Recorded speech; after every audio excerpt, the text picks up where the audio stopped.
morning. Not really, but whatever. I just don't understand why God can't take me in my fucking sleep. 35 years of waking up every single fucking day angry at God because I woke up. This is not where I want to be. This is not what I want to be doing. I want to be in heaven with my family. Where I belong. Where I belong. Away from all of the evil that is out here.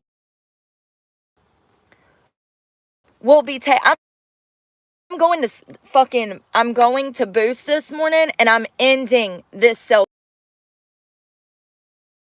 service. I've been with my phone doesn't work. Where? It doesn't work. I can't Google anything. It doesn't work. I'm surprised it's working right now. I'm so sick of this shit. I pay almost $100 a month for a fucking phone. And 2 weeks out of the month, I can't even GPS myself somewhere to ask for help. What am I paying for?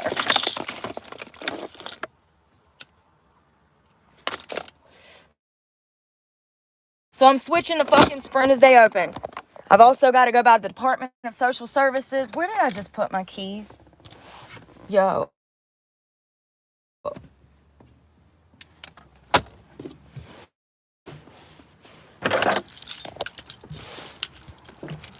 So all of this shit has to come out because they're going to be taking this truck in 4 days and I'm going to be in another state because I have to eat.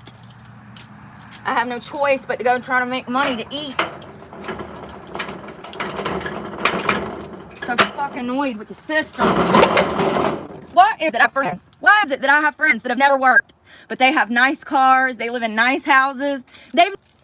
How? I'll tell you how. Because the system rewards bad behavior. You out here trying and working this morning, they don't give a fuck about people like you. You're the ones that pays for all of the other people to be fucking lazy and sit at home with dozens of fucking kids and no job.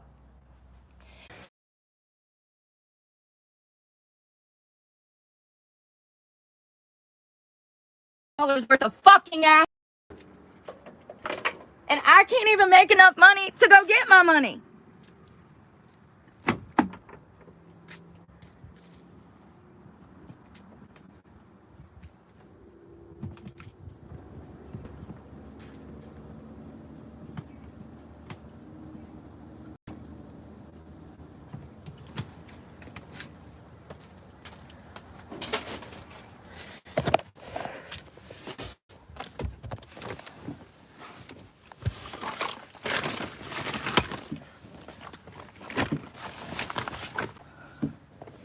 Still haven't cleaned the fucking carpets. I don't have time.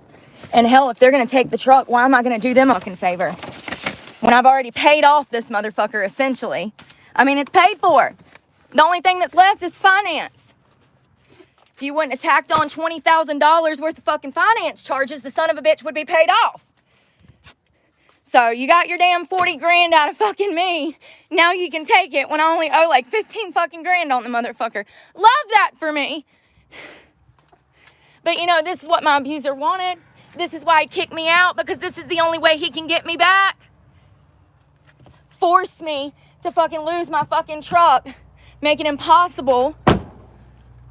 Then I have to go live with him. Because this is what happened the last 10 times. This is what I've been going through for 20 years. This is why I put my name on this vehicle. So I never had to go back.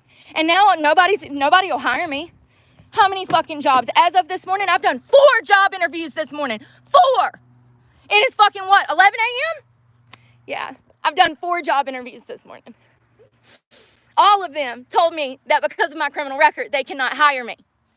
So how many more times, how many more thousands of times am I going to have to hear this? Am I just supposed to fucking go live in the woods? Because that's what I'm about to be doing. I don't have anybody to live with. What do they think I'm going to do? Literally anything of any importance has to come out. Everything. Because I don't know anybody where I'm headed to. I don't know anybody here. I don't fuck with people intentionally. I want to be left alone because people are fake and fucking shiesty. The majority of people only want to be around you to use you. And that's the fucking truth. And nobody's going to tell you that. But I'm going to tell you that, baby. That's the whole reason I have this channel, is to tell you the fucking truth. The majority of people only want to be around you to ride off of your fucking coattails. But once you set boundaries and you say, excuse me, you need to learn to pay for your own, then there's fucking problems. When you grow backbone and say, hey, I don't want to be sexually assaulted anymore. I don't want to be beat physically anymore. I don't want to have to come home and worry if all of my shit's on the porch because you're mad that you didn't get your dick sucked when you're 85 years old. It's fucking nasty. First of all, if you were any man that has sexual attraction to any woman that is anywhere between 20 and 100 years younger than him, the man is the problem. The man is the problem. It is not okay to be attracted to young children. 16, 17, 18, 19, 20, 21, 22, 23, 24, 25. Those are still children. Yes, the fuck they are. I'm so sick of society putting all this pressure on these fucking children when they're 22, 23, 24, 25. They're still kids.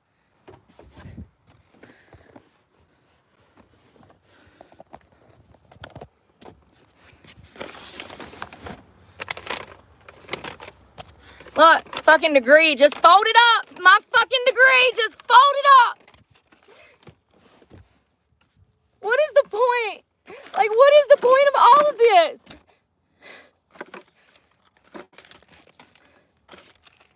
So angry. It just frustrates me so bad because if I was sticking needles in my arms, I wouldn't be losing my truck. So God is telling me, this is what I hear loud and clear from God.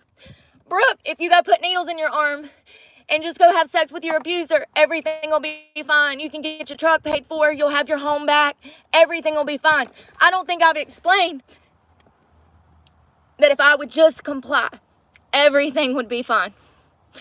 I refuse. I complied for 20 years, and for 20 years, I had no freedom. For 20 years, I was raped. For 20 years, I was fucking beat. For 20 years, I had no fucking free will.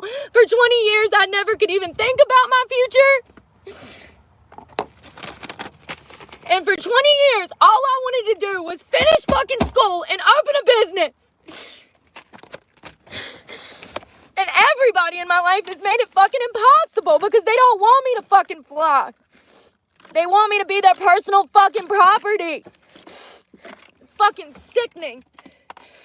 Motherfuckers that should be in jail. But no, you know who's in jail getting charged with crimes that they didn't fucking commit? Me. I don't care. I don't care that it was fucking 8 years ago. I don't care. I'm not able to find work now because of it. And I've tried so fucking hard. And then I'm getting fucked by YouTube. I have all these people that donated for my truck and I don't even have the fucking money. I won't even see half of it. YouTube takes 30% and then fucking Apple takes 15 to 30%. So if you send me $1,000, I'm only walking away with 300 maybe. So I'm trading one evil for a fucking other through YouTube. And I was right because I woke up this morning and saw another guy talking about how YouTube is fucking them.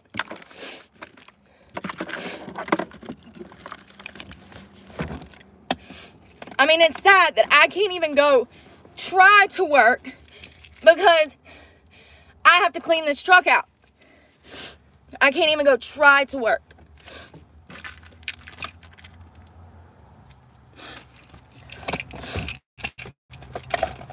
I mean, it's literally so much stuff in here.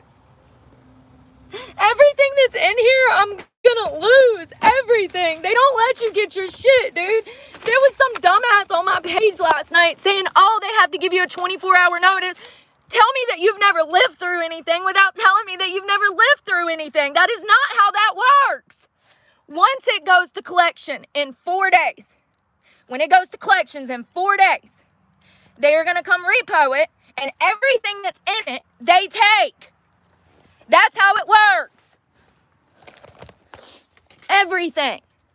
And you can get your property back, but you have to have somebody that has a car to drive you there to pick up your property and clean the car out. I don't have anyone to do that.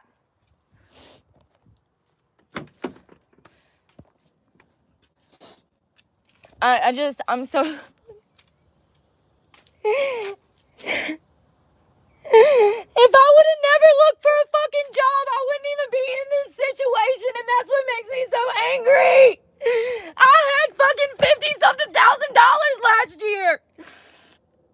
I even sold my house so I would have more money to look for a fucking job. And for what? For what? To hear no? To hear no every fucking 5 minutes? I did 4 job interviews in less than 35 minutes. 4 job interviews in less than 35 minutes. Every single one of them said that it was my criminal background. And when you try to explain to people, honey, when you try to explain to people that you were incarcerated for crimes that you did not commit, they don't believe you. They look at you like you're crazy. Even though 10% of the prison population is actually innocent. Even though we have hundreds of thousands of innocent people in jail right now for crimes that they did not commit, people are still too stupid to put 2 and 2 to fucking together.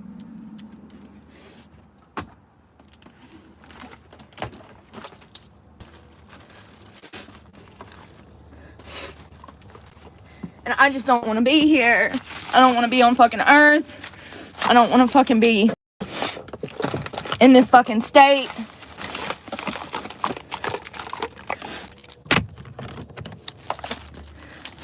It's bullshit.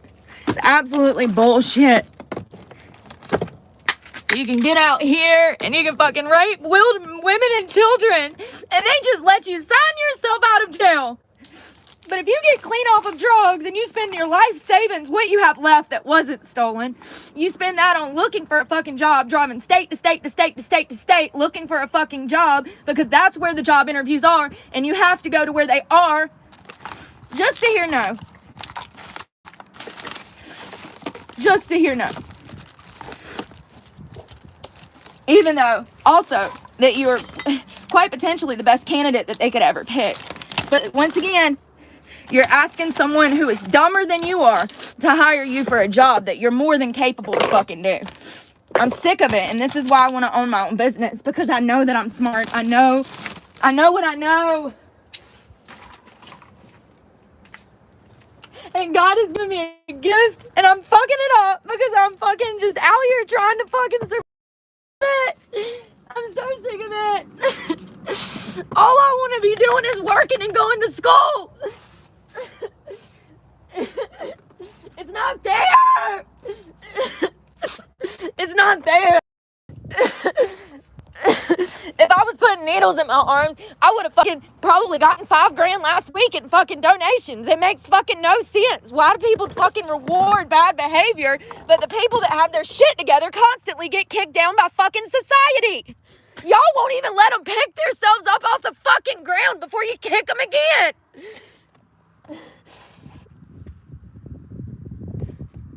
And like, I literally don't even know what to take. I'm so fucking upset right now. I don't, like, here's the thing. If I get down there, I need my clothes to work. I need my dance bag. I need pretty much everything in here. The issue is that fucking, once they take the truck, I'm literally going to be stranded on the side of the road. And there's a good chance that I won't even be able to get an Uber or any of that because my phone's not already fucking working.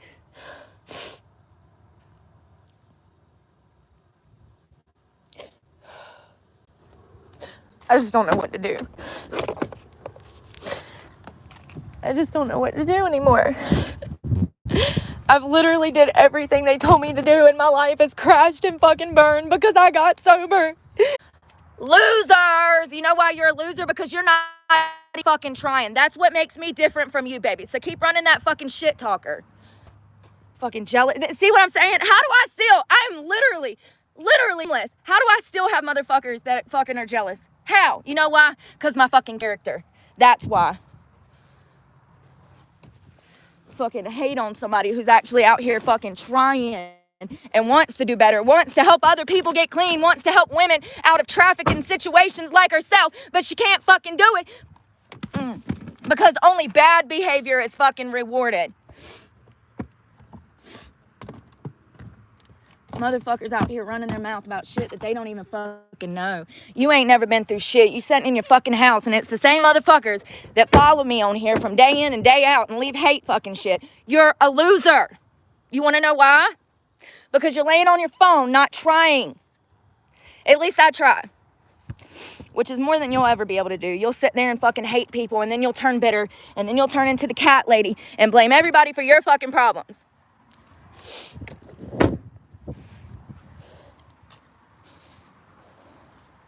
I don't know what to do. I guess I'm not going because I don't know what to do. Like, I guess I'll just fucking stay here and fucking starve. My phone's gonna get cut off. My student loan's fucked up. Everything's fucked up. And you know what I'm supposed to be doing today? Take a wild guess. I'm supposed to be enrolling in school. Yeah. Yep, sure am. You see where I'm not? You know? Maybe if I go put a needle in my arm and do some heroin and go to the school and say, hey, I'm a junkie who wants to come to school. They'll find all the fucking programming and money for me. But somebody who actually fucking, or no, let me change that. Someone who has been constantly in and out of school using resources but never graduates, I'll go over there and say, hey, I would like to sign up for your program that helps people who don't have enough money to cover what financial aid is not going to pick up. And there's no program for me. Just like there's no housing for me. There's no jobs for me.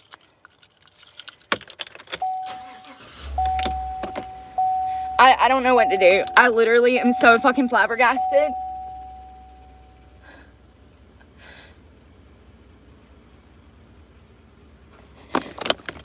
You know what's crazy? I want to tell y'all about the type of people that I've had to deal with over the years, because I was thinking about this morning, and this is why I'm single.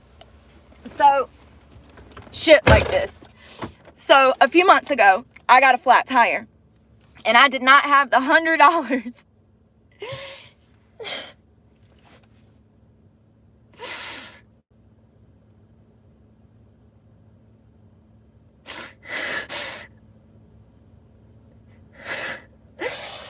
I didn't even have the $100 to get a new tire, right? So I called one of my old customers from work where I used to dance. He used to come in. He was a loyal customer when I danced. He came in probably 2 or 3 times a week, would spend about $500 a week. There was never any sex. There was never any extra stuff. I have not seen him in 3 years because I've been working a 9-to-5 in construction. I was a project manager for a Finnish carpentry company. So I call him and I said, hey, can you please help me out? I'm literally stranded. If I don't get a tire to get to work, I'm not going to be able to go to work to get my truck money up, which means that I'm going to lose my truck after losing my home, 2 homes, and another vehicle. He says, oh, I'll come meet you. I'll meet you at the car shop and give you the $100. So he comes and he gives me the $100. And then he says, well, why don't you come sit in the car with me for a minute? And I'm like, okay, that's fine. We can catch up. So I get in the car and he's like trying to touch on me and wanted me to do something for him for the $100. Now, this is a man that I've known for years that never acted like that pre-COVID. In a matter of 4 years of baby strippers in the club, he now feels entitled to something from me for $100. But for 20 years, he never tried that shit.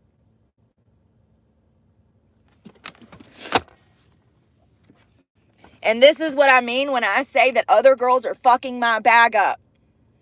No matter where I go, no matter if I go to fucking Timbuktu or fucking Togo, it's going to be strippers that are sucking and fucking, and I do not do that, so I'm not going to make money. So wherever I go, I'm going to be fucked anyways.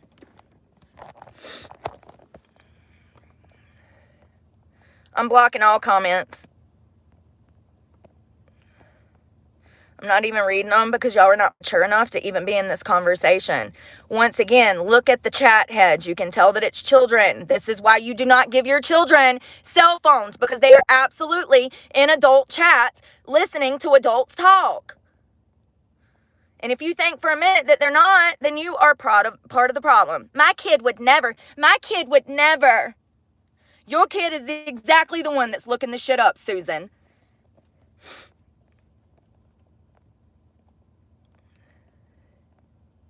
You know, here's the thing. Once again, I saw this quote this morning and it really resonated with me because it makes perfect sense. It makes perfect sense that a loser is somebody who does not try. Like the people in here leaving hate comments for a woman that's trying. A woman that all she wants to do is go back to school and finish school. Like already has schooling, but wants to go back.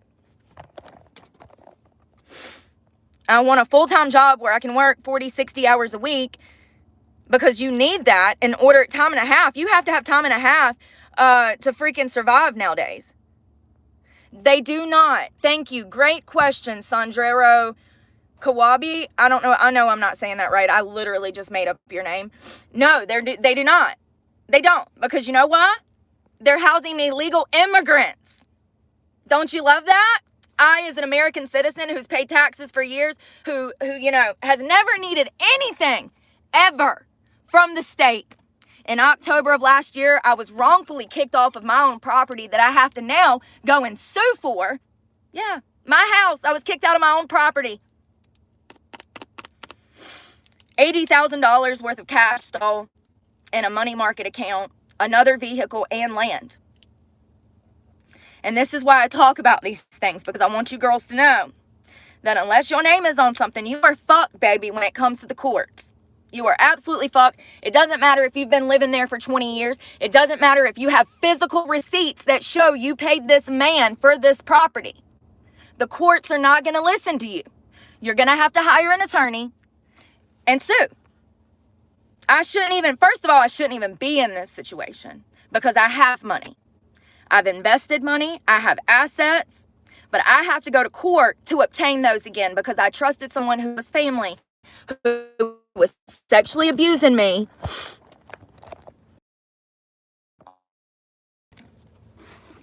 I'm so frustrated. I just don't know what to do. I just want to lay down and die. I just want to see my mom and my grandma and my grandpa. All of my grandpas, 4 of them, 2 great-grandpas, 4 grandmas, 6 uncles, 5 aunts. Literally everybody's dead. Why am I still here? It's literally like hell on earth. It's hell on earth. God, I don't know what he's trying to teach me. I don't know why I'm facing so much punishment. I don't understand because never have I been a horrible fucking person ever. So what is this for? There has to be a lesson. There has to be a reason. There has to be a reason. I just don't even know what to take. Like, I'm literally just, like, overwhelmed. I really just want... You know, they gave me 2 opportunities to pay this truck payment. 2! And I went and stripped. How many clubs did we get to? 6! 6! I've been trying for 3 months at 6 different clubs to make money. There comes a point where you just realize that there is no money in stripping without prostitution. And I will never, ever, ever sell my body. Ever. When I started dancing, you didn't have to do that. It's only been in the past 3 years that shit has gotten bad. And here's the funny thing. These clubs, they start allowing it, and within 6 months to a year, they go completely out of business. From the moment that they allow prostitutes to start prostituting in the club to the moment that they shut their doors is typically about 6 months to a year before they completely kill off the entire industry, what business they did have. Once you start allowing these girls to prostitute in a club, the guys do not even want their fucking cars seen in the parking lot of that establishment because the whole community knows that it's a brothel. So you might think that you got a little business now, Cheetah Club of fucking Raleigh, but we saw that die. Remember, I was working at the brand new 5-star Cheetah Club of Raleigh just 2 months ago when they opened, and I said it's going to take a year for their business to die off. I was wrong. It took 4 months. 4 months for them to go from having customers on a daily basis to not a customer in a fucking shift. 4 months. When the public found out that they had hot tubs, oh, they were so excited. What's this? Let's go see. And then they get a fucking $1,500 charge for an hour in the hot tub. And the girl's fucking them and all of this shit. And they said, oh, that's a scam. I can order a fucking hooker off of fucking Craigslist for $40. Why am I in here spending $1,500 on a girl that doesn't even get to keep the money?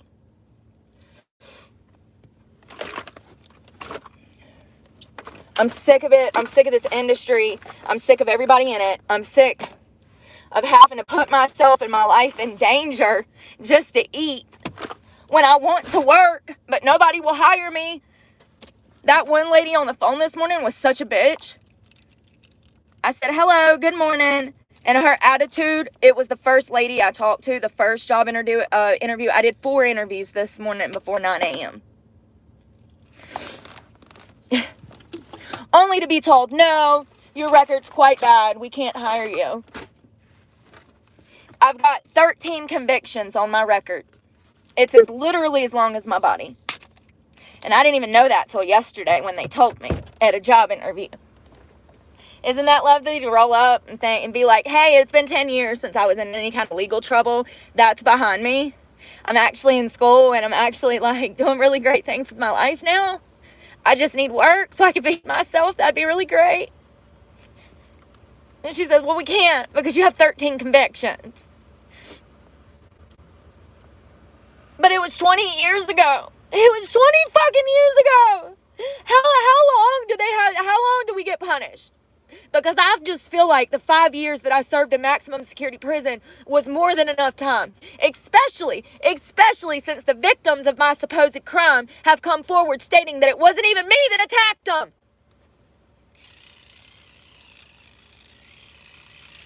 The girls, they say that I wasn't the one that attacked them. It's in the motion of discovery. I can show you. I think I did it. I've said this before.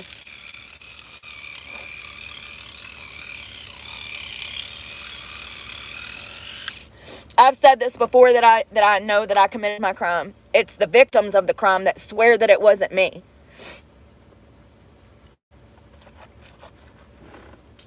And it was a fucking house party. And it was stupid. My friend come to my house, my guy friend, Joel, and he said that some girl had slapped him. Well, it was like right around the block. And I said, well, get in the truck. And this is why I tell you that your friends are not your friends. Because this friend would ultimately be the only person that led to my conviction. He was the one that wrote a statement on me. The 2 girls that were attacked swore that it wasn't a female.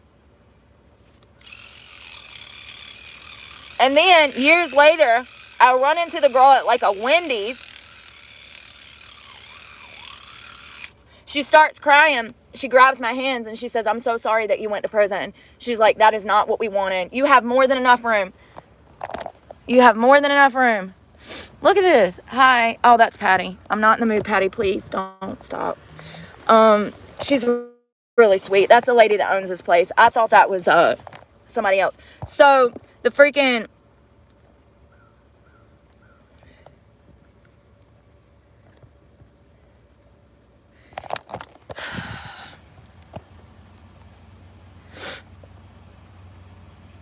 So I'm at this Wendy's, I'm getting lunch, and this girl comes running up to me, and I didn't recognize her.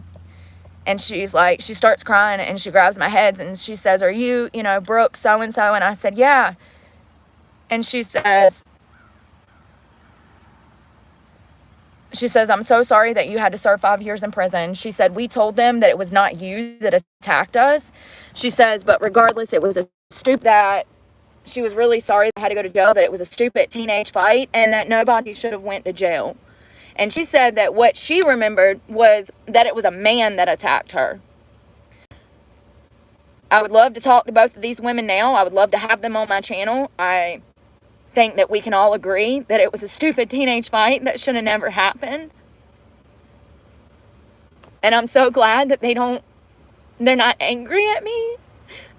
Because for a long time, I felt really fucked up about what I did to them. And I still do.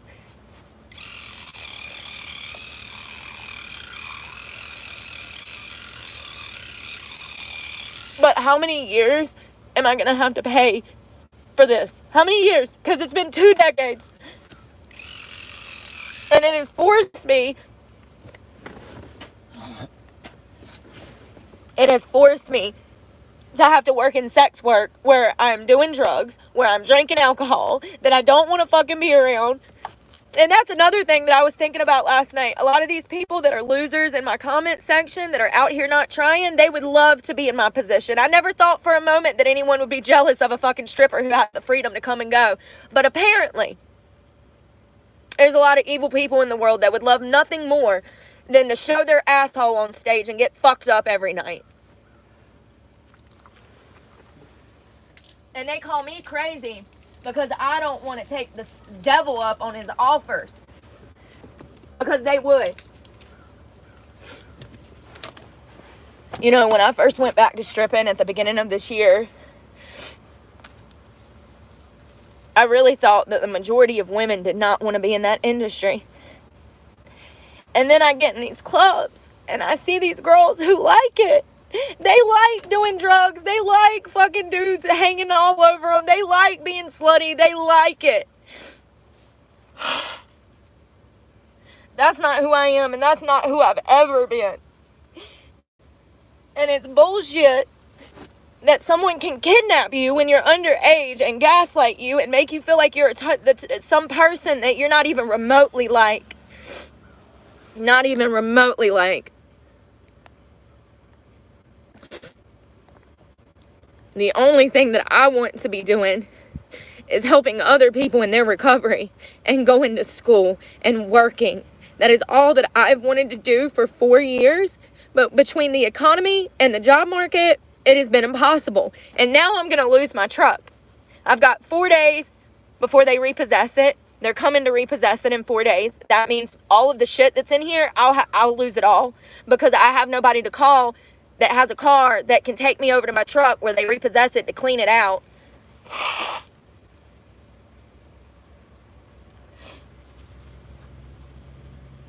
And the sad part is that if I was putting needles in my arm, everybody would be out here ready to throw money in my face and watch me kill myself. How pathetic is that? That's absolutely the world that we live in, though. Let me tell you. I had so many customers when I got clean. I'd need, $100 for my prescription for my Suboxone, and I'd say, hey, I'm $100 short. I know you haven't seen me in a couple of months, but I'm trying to get clean, and I need money for my prescription. Now, these are people that gave me $300 a day at work when I was stripping to put needles in my arms. But when I'm sober and need $100 for a prescription to stay clean, they won't help me.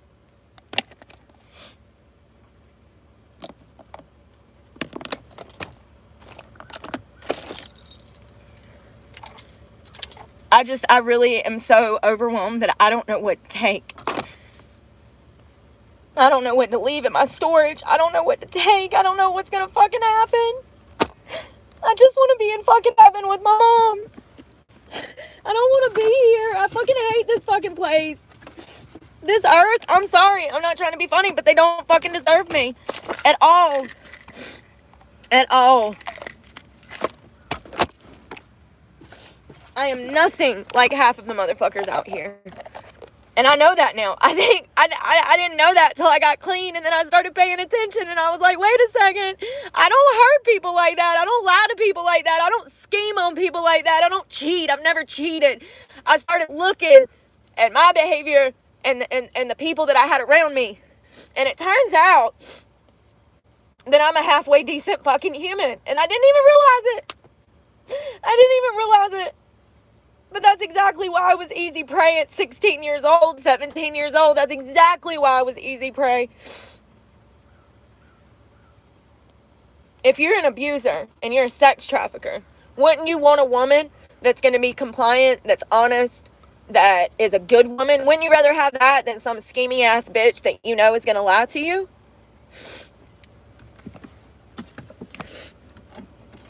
Hell, and then you get to a certain age and any young girl is better than no young girl. And let's not forget, we're talking about a man who owned an escort service who has harmed hundreds of other women. And some of them are still in jail.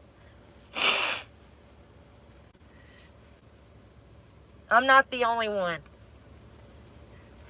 I'm just the only one talking. And if anybody out there has worked for Randy and you want to talk about it on here, you're welcome to come and tell us everything. I will meet with you. I will come to you and I will let you tell your story. Well, I will even go through the process of editing a video, baby. If you want to tell your story about what Randy did to you, let me know.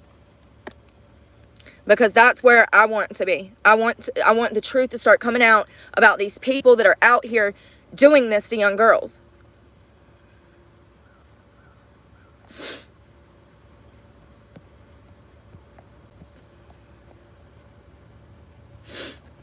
Yes, he was. He was a 58-year-old pimp.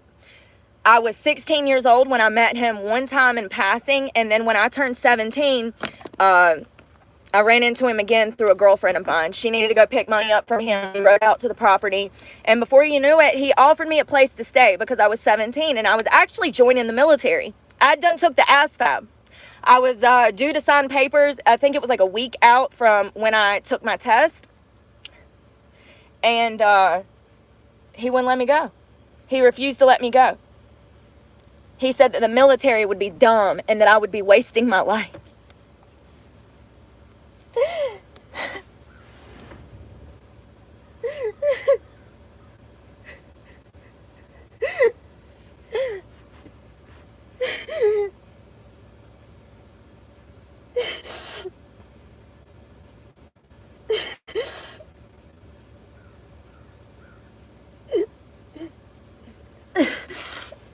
The fucking irony.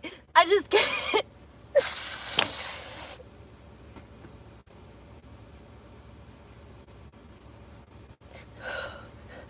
The fucking irony. The fucking irony.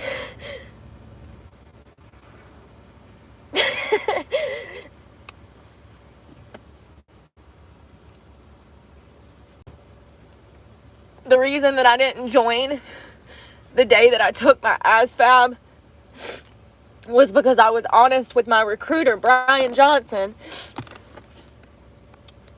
I said I've been smoking marijuana, which was the only drug that I did at that time.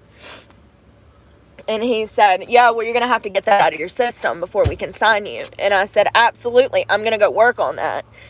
A few days later is when I moved in with my abuser. And it was all downhill from there. I haven't had free will. I haven't had feelings. I haven't been able to heal. I haven't been able to process anything. I lost my mother. My mother died, and I essentially was late to the funeral because of my abuser. Like, I missed half of my mother's funeral because of this man. And it's been never ending until I decided to leave in October.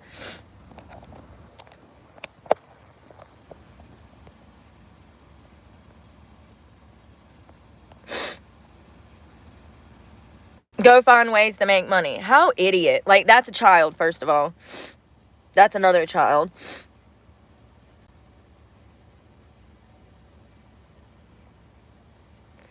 Reliving. Listen, let me tell you something. The only way to get it is to go straight through it. Avoiding it, not talking about it, pushing it under the rug, you're never going to heal. The only way to heal from trauma is to go right through that shit. Confront it head the fuck on. And let it know you're going to kick its ass. That is the only way to heal from trauma. Confront the issue. Talk about the issue. Heal from the issue. People, see, that's the problem with society. Y'all done got used to just sweeping shit under the rug and putting your blinders on. And so, you know, somebody starts talking about real shit and it makes you uncomfortable. Absolutely be forthcoming. You should absolutely coming in all situations. Once again, what do we not do? We not go into any endeavors with dirty hands. We go into everything with clean hands. That means that you have to be honest and forthcoming to start with. It's really sad that ex-con, ex-stripper, ex-drug addict is the one saying this, right? Kicker. Ugh.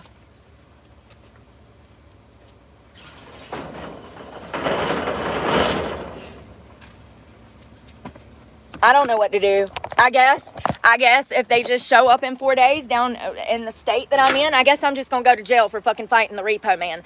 I don't know what to do. There's too much shit. If I try to take anything out, my bed is not going to be on there. My bed is not, you see what I'm saying? If I take anything out, then my bed is not going to be a bed. So I'm screwed. Like, I guess they're just going to take it and all of my personal property too. I mean, you know, it would just, you know, to go from $1 million house, a whole nother trailer that you own, land that you own, 2 vehicles you own, and you've lost both your homes, your land, both of your vehicles. And you can't find a job because nobody will hire you.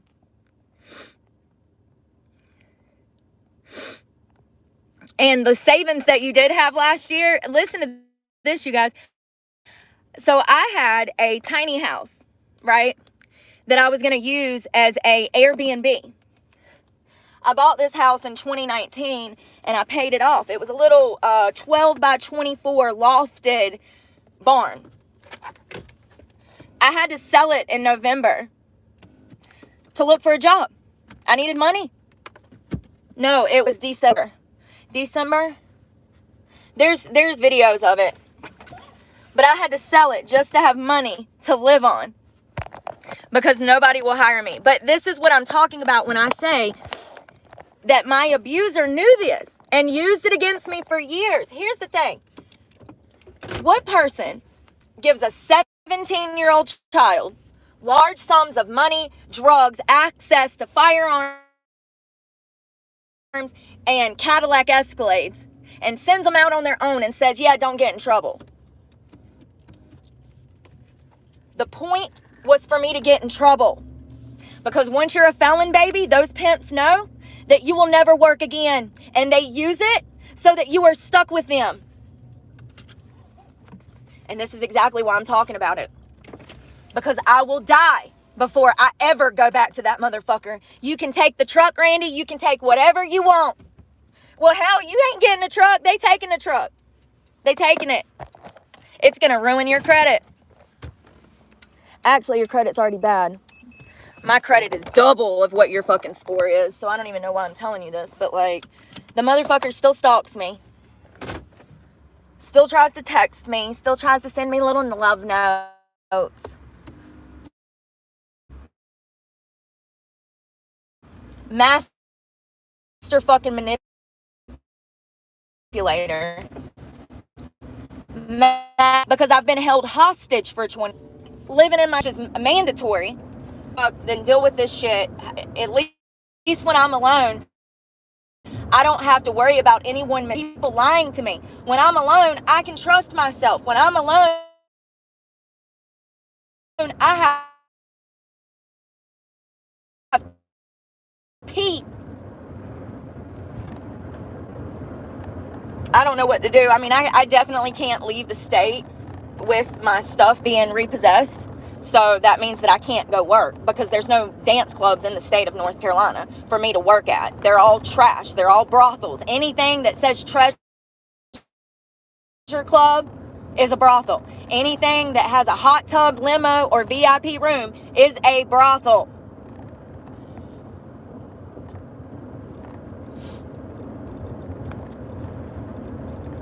So I guess I'm going to be a loser today, like everybody fucking else in my comment section hating on me. And fucking just not doing that.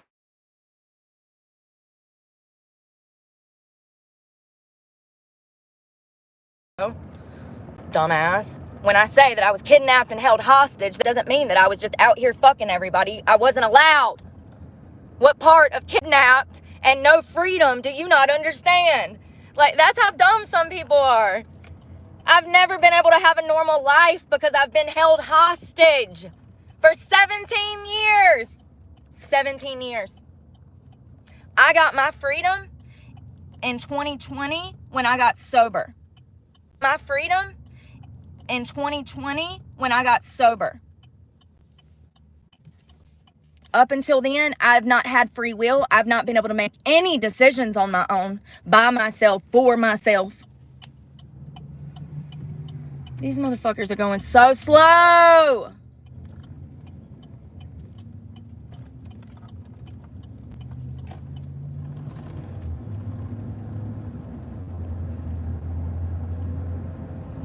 Then don't come back, Shannon. Why you keep coming back, bitch? Why you keep coming back, Shannon? Why you keep coming back, dumbass? Because you know why? Because you're a loser and you want to watch somebody else try. Because you're incapable of trying for your fucking self. Why you keep coming back?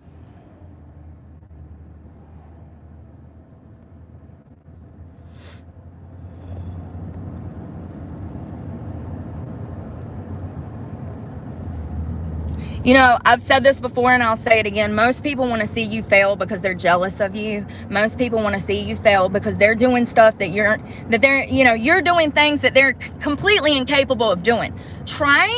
Getting yourself off the ground, picking yourself up and trying is one of the hardest things you'll ever have to do, especially when you constantly get kicked down like somebody like myself. I've done heard 4 times today, no, we can't hire you. Imagine hearing that 7 days a week. 2 to 10 times a day. Imagine what that does to a person, how infuriated they would be when they've spent their life savings. Y'all, I got bank records. I can show y'all if y'all don't believe me. Y'all want to? Y'all want to look at my bank statements and see the $40,000 that I've spent on gas in the past year? Because we can. I'll even show you where my money goes. You know, the crazy thing is that I was looking at my Cash App the other day. I've had one withdrawal from Cash App in the past 4 years. One withdrawal from the ATM. One. That tells me, and it should tell you, that every time I get money to that Cash App card, it goes right to a fucking bill. And I can show you that. But it's crazy that I've had one withdrawal in 4 years off of Cash App. And it was so that I could pay my gym membership this past week. Remember when I had to pay that house fee and I didn't have any cash and we had to grab $20 out of the ATM? So 2 times in the past 4 years, I've used an ATM to withdraw money out of Cash App. Like, I don't even withdraw money out of that account. Every time money goes in there, I call and pay a fucking bill. And I use First Citizens most of the time. Although, I called them yesterday asking for a personal loan. I said, hey, I have paperwork that shows that I have money on the way, but I'm going to lose my truck. The bank has already given me an extension. I did not meet the deadline for that extension. They then tried to give me a modification. They're not willing to take the paperwork that I have from YouTube saying that I'm making money through monetization. Can you give me a personal loan? And she said, when I was getting off the phone, after she said no, when I was getting off, that I wanted another service unless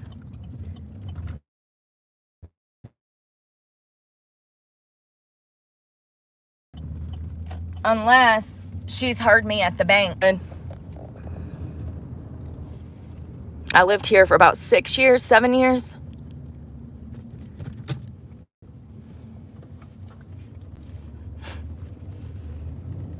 These are actually kind of smaller. We'll get back here to the big ones.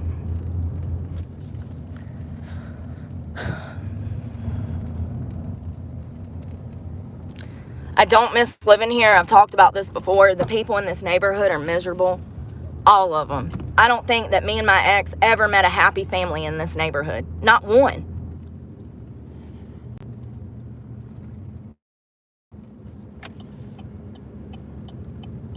And I don't miss cleaning this house. I don't miss, 4,800 square feet whatsoever. And this is why I preach to people that you do not need a house that big. It is irresponsible as a homeowner to have a house this big when you don't have half of Cuba living with you.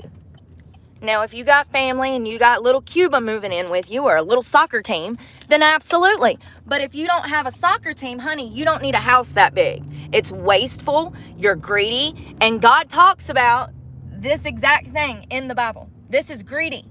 This is gluttonous. Whether it's money or food, it's still gluttonous.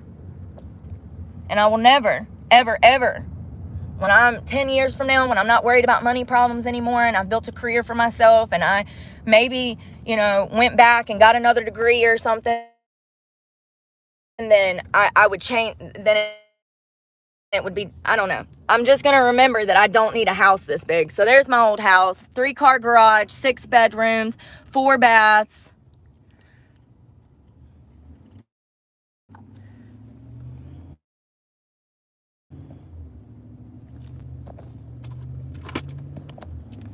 And it's already started. The evictions have begun.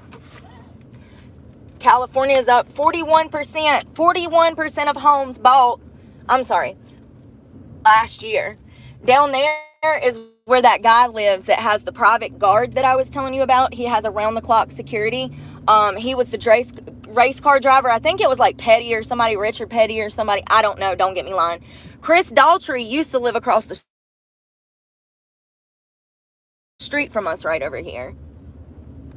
It's just, look, it's just wasteful. Why? It's wasteful.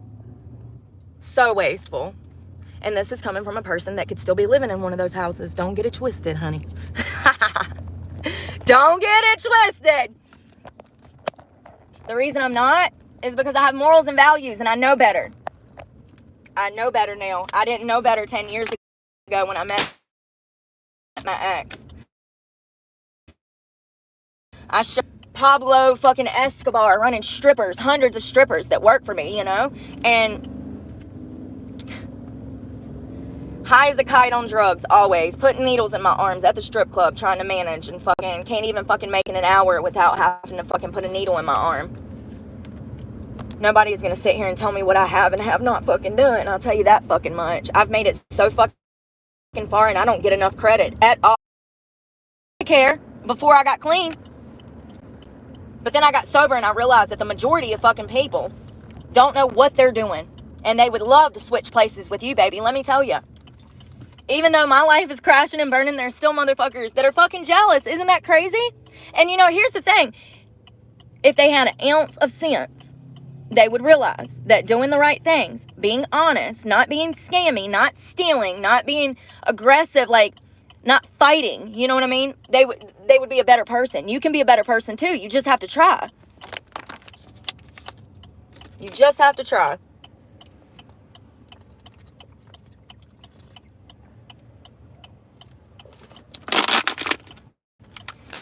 Like I said the other day, if you're friends with somebody and they tell you something in confidence, and then you run back and tell the whole neighborhood, that makes you a shitty friend. You're a horrible person. That makes you a horrible person. That makes you not only fake, but that makes you a horrible person. When someone tells you something in confidence, you don't go tell other people. That was a private conversation between two adults who were having a conversation. And I just told you why, bitch, because you're fake. You do shit to me that I would never do to you. Simple as that. Simple as that. I guess I need to go see if I got my insurance card. I qualified for insurance last year because I was homeless. That's the only resource. You can get $300 a month in food stamps, which lasts you a week and a half. And you can get Medicaid. That's it. If you become homeless in the state of North Carolina, you'll get food stamps and Medicaid. That's it. There is no housing. There is no government-funded fucking programs for recovering addicts. There is no halfway houses. There are no fucking programs for anybody. For anybody. That's the illusion that DHS has created in society. They don't give a fuck. But yet, if you're an illegal immigrant and you make it over that wall, baby, you get $8,500 fucking cash on a card, thousands of dollars in fucking insurance, free housing in a migrant hotel. So if you're a complete loser and you're not trying, then they give you everything you want. But if you're out here trying, you get nothing as an American citizen.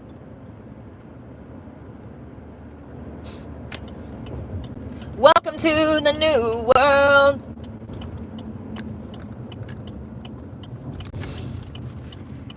You know, 15 years ago when I was, 17 years ago when I was a 17-year-old kid, my abuser could make me behave by simply threatening to kick me out. And I would immediately sleep with him, because if I didn't, I knew he would kick me out. And I had all these women in my life that were jealous of my position with this person, because he gave me a car. That car was the illusion of freedom. That's not actual freedom. That motherfucker repoed my car so many times because I wouldn't suck his dick. That's abuse. That is sex trafficking. And then when he got me hooked on drugs by forcibly making me take heroin, that is sex trafficking. When you give a child, I don't care if I was 25, but I was actually 17. When you give a child under the age of 25 drugs with the intent of selling them and or sexually abusing them, that is sex trafficking. And I'm sick of being gaslit because you hoes are hoes. I am so sorry that I don't want to be out here fucking everybody. And it makes you feel better that an ex-hooker says I'm not a hoe, and that leaves no excuse for you. So you take it personal when you come to my comment section talking shit because you're promiscuous. And in all actuality, you would love to be a hoe, but you're probably too ugly to be one.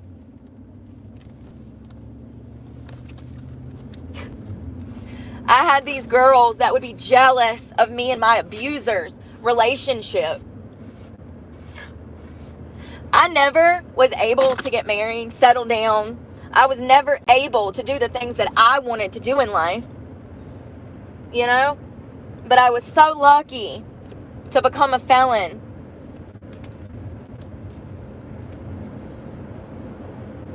I am trying to teach young girls that there are absolutely people out here that will get you hooked on drugs and give you access to items to make you hurt yourself and cause damage in your own life with the intent of you becoming a felon so that you will never work again.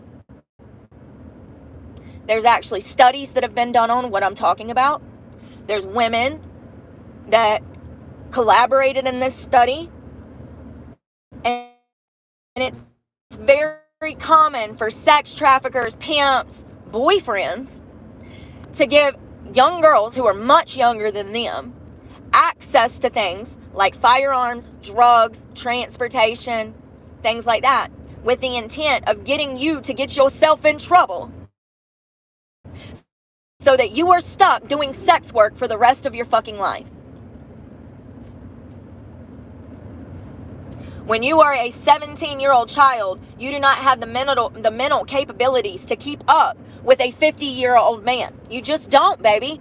You little 25-year-old girls running around out here thinking you know everything, baby. Let me tell you something. He's gonna play you.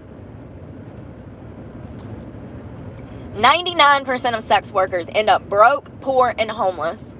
90% of strippers, 90% of strippers were sexually abused as a child. The majority of sex workers were abused as a child. So you're conditioned as a child to put all of your worth into sex. All of your worth lies in you, what you're able to give to someone else. And you learn that. I learned it at 6 years old, apparently. 6 years old the first time, 9 years old the second. 14 to 16, I was abused for 2 years by a camp counselor. What else? So 6, 12, 14 to 16. 16 by my father again, a different dad. Yes. So when you go through traumatic things like that as a child, you put your weight in what you can give others. And when you are homeless at 16 and your mother is on her deathbed and somebody comes into your life and they say, oh, we'll get this worked out for you. We'll get you. How many times over the past 10 years, 20 years, did I beg my abuser to just be at school? I would beg, please let me go to school. I just want to go to college. Please help me go to college. But if I said, I don't want to do drugs, I want to get sober, the motherfucker would drop it in my face. Dope. It's okay. We'll just do it one last time, bro.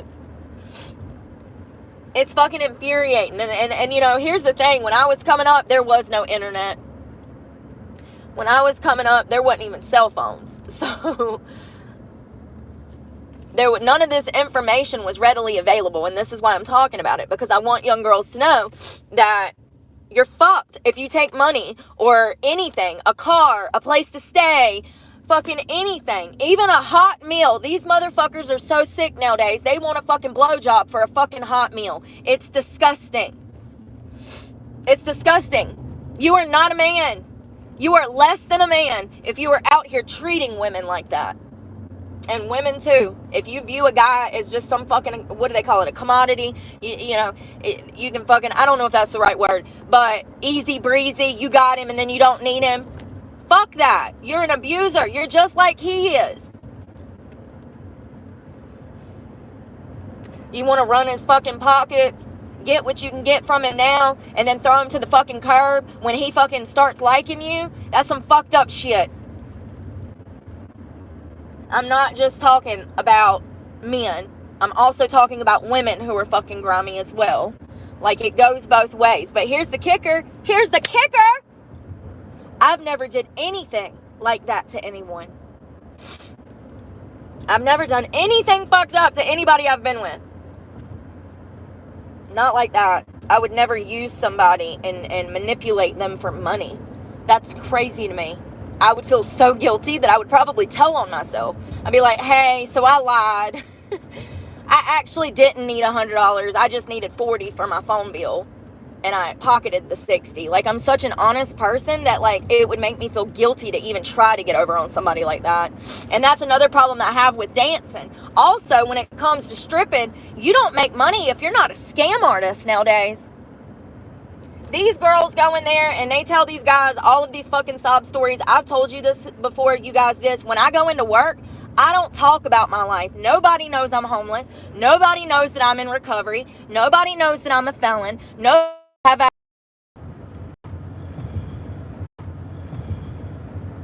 Not once. No, it's my phone. Damn.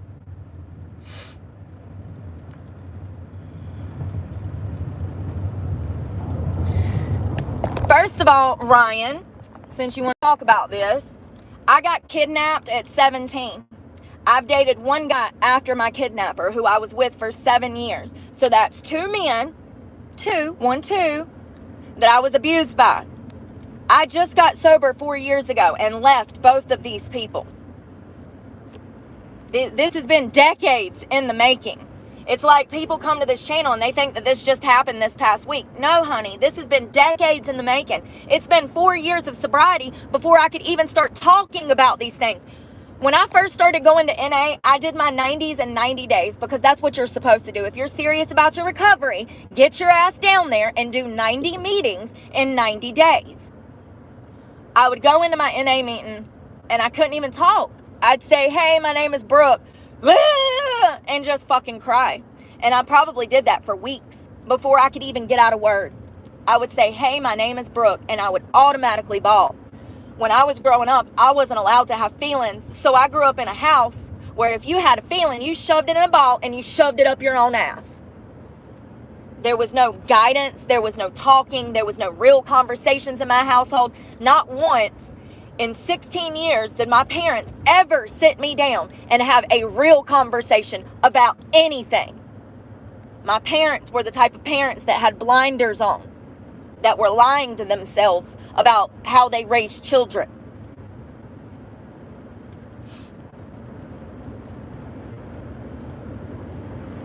So then I leave home and I meet my abuser, and I'm not allowed to have feelings or opinions there either.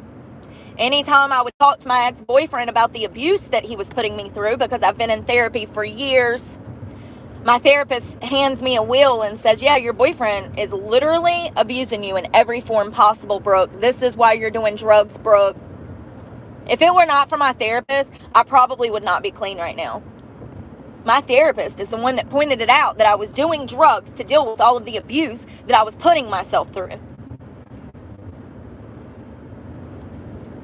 It sucks that people don't talk about these things more because it happens so often, but I can only assume that it's because of guilt and shame. And honey, I have none of those. I have a lot of guilt about my crime as far as the 2 girls that I got in a fight with. I have a lot of guilt about how I treated my family before they died. But when it comes to the things that I have been through that are out of my control, I have zero guilt or shame. I am a victim in this, and I will not be gaslit otherwise. I was 17, and I don't care if I was 25. This is still a 60-year-old pimp who has harmed hundreds of women through an escort service. He should have been in jail years ago. Here's the kicker, though. The whole sheriff department knew he was an escort runner. I didn't. Nobody told me. Why didn't anybody tell me? When I was 16, 17 years old, why didn't nobody tell me? I didn't find out until like maybe my 18th birthday. After the sexual abuse had started. After he started raping me. You know, and abusers have this weird way of lying to themselves. Like, even though I said that I didn't want to sleep with him and I said no, in his mind, he still hears yes.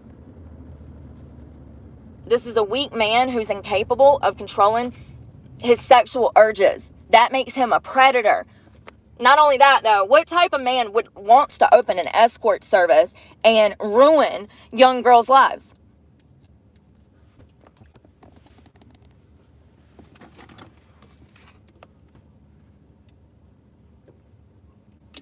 Ruin good girls' lives. You know, I used to think, why me? Why did he pick me? Why am I his favorite? Why is he in love with me? Why is he obsessed with me? And it's only been since I got clean that I realized it's because I'm a good person. If I would have been like every bitch out here, lying and scheming and shysty, he wouldn't have been in love with me like that. He wouldn't have been obsessed with me. It was my character that made him obsessed. It was my character that he was in love with. I don't understand how a 60-year-old man, 58-year-old man could be in love with a 18-year-old girl. I was 17, but whatever. Regardless, how does that work? Like, something's not right up here. If you think for a moment that an 18, 19, 25-year-old girl needs to be with a 60-year-old man, you're not wired right. That is not what God intended when he said man and woman need to be together. He meant man and woman that are of the same fucking age. Not fucking 3 decades fucking... I'm sorry, how many decades is that? 4 decades apart. 5. Shit. It's sickening. So sickening. So I don't know what to do at this point. I'm headed to see if they got my Medicaid card over here. I've been waiting 11 months for a Medicaid card. Over 11 months. No, 11 months. October, November, December, January, February, March, April, May, June, July, August. So right at 11 months.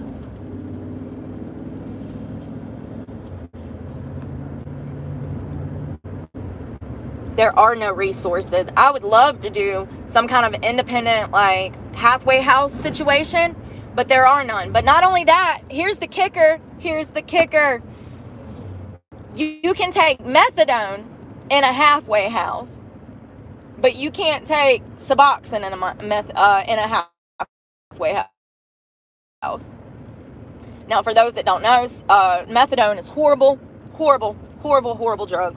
In my opinion, from the research I've did, it has about a 6% success rate. However, Google says it has a 40% success rate. I will never believe that from my own personal. I've watched my friends die on methadone. The majority of people that use methadone mix illicit drugs with their methadone. And it's an unfortunate thing, but that's why it's the preferred method for people who are not ready to get clean. smaller, y'all.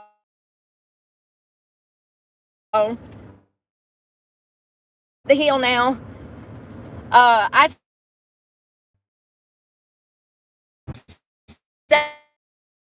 says online that Boost Mobile is better as far as data and how much data you actually get. A GPS out of fucking Charleston, out of the month, my GPS will not work at all. 2 weeks out of the month, my GPS will not. I can't even Google a Planet Fitness, baby. I am stranded, legit. I can't even go to Google and Google the address through the website because my phone won't work. And I am out in cities that I don't know where I am 90% of the time. So I'm going to Spectrum today. I have $60 for my phone bill. Thank you to the guy that sent me that last night. Somebody sent me some money, and thank you so much, because that's how I'm going to pay my phone bill today. But instead of paying my Boost Mobile, I might as well try. I might be fucking digging my grave by switching right now. But apparently I can keep my phone and just switch the whole phone over to Spectrum. We're going to talk to them after I get my card.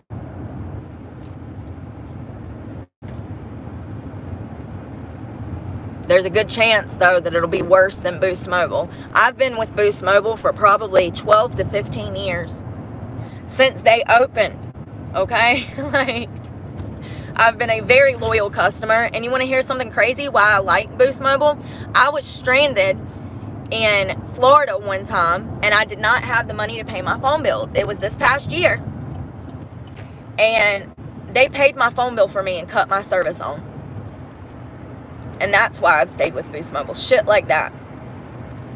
Hell, I walked into a Boost Mobile store the last time I paid this phone, and I thought my phone bill was going to be like $85, and somehow he got it down to $60. So they've done some loyal shit for me over the years.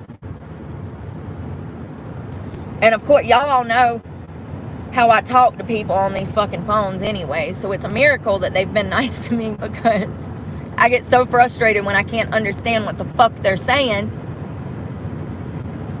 I mean, at the very least, I need to be able to understand, okay? You ain't even got to make sense. I just want to understand the words that are coming out of your mouth. So Allie used to have 1,600 employees over here in the U.S., and they sent those jobs overseas to India. So they have 300 employees for the entire world. For the entire world. Allie Financial. They're a bank. They're a financial institute that you can get credit cards, debit cards. You can get financial home loans. You can get car loans. That's who I financed my truck through. Oh, I just brushed my teeth. My lips are so dry. You see how dry my lips are? That's dehydration. I felt like shit for a week now. I woke up this morning. I didn't even take a melatonin last night because I didn't want to feel hungover. And I wake up this morning and feel like shit. It's stress. It's stress. And I'm losing big ass city. You see this big ass city working? Look at that big ass city. And my phone's not working. In the big ass city. Make it make sense. I'm done with it. I'm done with Boost Mobile. They're great when they were great. They're not great anymore. I never have service. My phone never fucking works for 2 weeks out of a month. I got service. For 2 weeks out of a month, I have service. But then I don't. And my phone won't work at all. And when I say at all, you guys, I mean at all. It will not play downloaded videos on my phone. They're downloaded. Why won't they play? And riddle me this. Why do I have these issues on an Android? I never had these issues when I had an Android phone, and then I get an Apple, and it's been hell for the past year and a half since I bought into the lies of Apple. We need to talk about them one day, because they're another evil corporation that's full of shit. Some of the worst phones are Apples. That's just been my experience.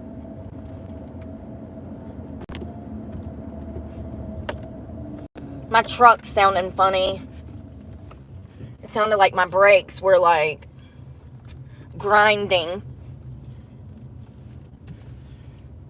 My brakes were grinding. So we got to go in here, but I got to find a shirt because this is a weird area and this is where you will get kidnapped, raped, and murdered. Literally, a Department of Social Services, not the best area. There's literal freaking people everywhere. The last time I was here, some dude was asking me for fucking money, of course. And I'm like, bro, I don't know who you think I am. They see a nice truck and they don't realize that this nice truck costs me every fucking penny I make. And I think the most devastating part is to pay this motherfucker almost off and then lose it right when I'm shy of 15 grand of paying it off. You know, to pay $40,000 on something and, or I'm sorry, $30,000 on something and then lose it because you're in between fucking jobs and nobody will hire you is bullshit.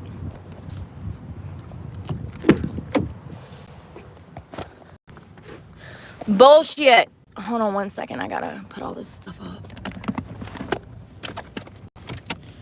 Oh, shit. Fucking leaned on the thing.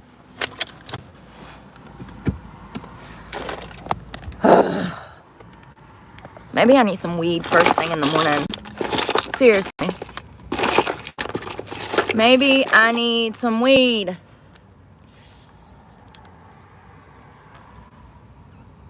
So one thing that I did do while I was at my hometown, I went and got my vape pods. So this was $39 for a month's supply.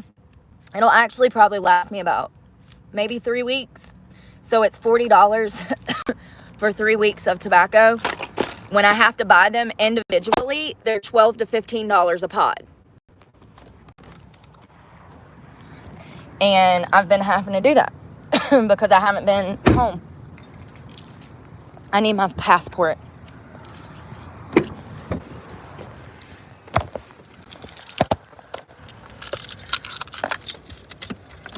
I mean, it's literally to the point with this YouTube thing that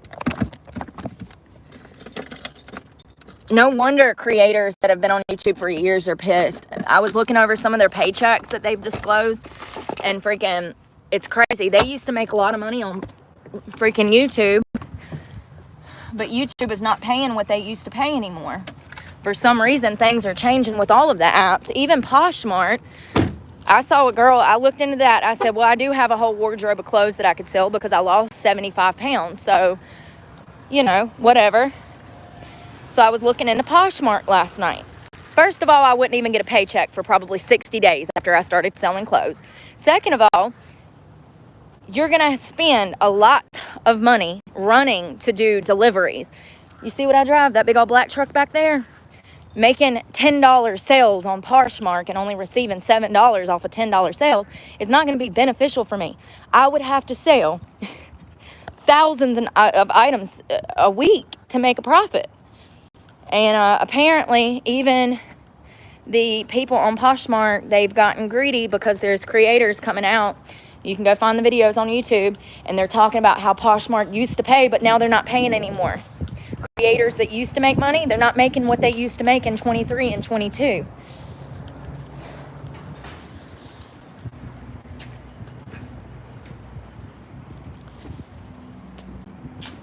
All right, we got to go to the kiosk and sign in. I got shit in my shoe. Don't y'all hate that when you get like rocks in your shoe? I can't get it out.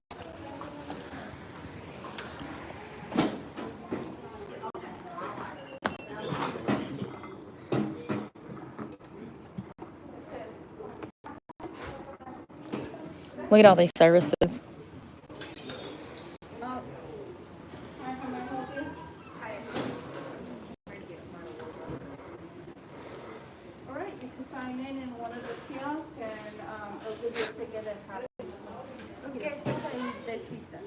No, no tiene cita, ¿verdad? No.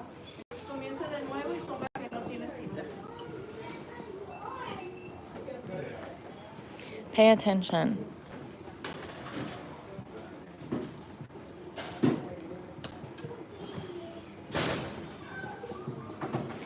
When I came here last year, in December or so. How may I help you? I was the only one. For what program? No. Just make a copy and put it in the envelope and the drop. Ticket.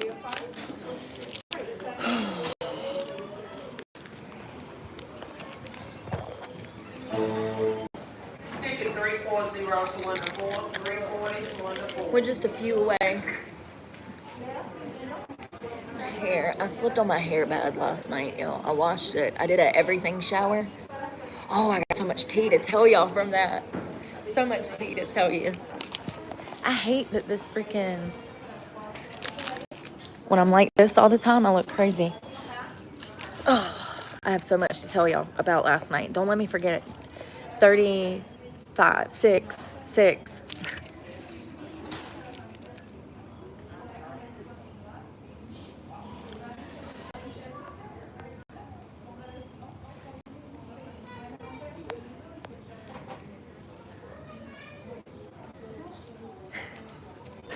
People are so jealous.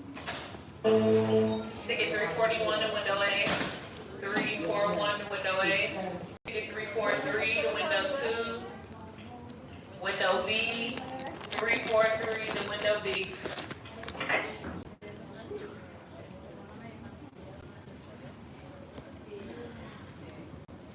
That's the same girl that keeps coming back here too.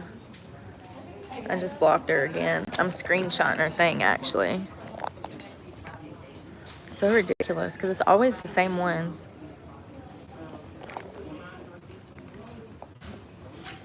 A bunch of losers, not even trying.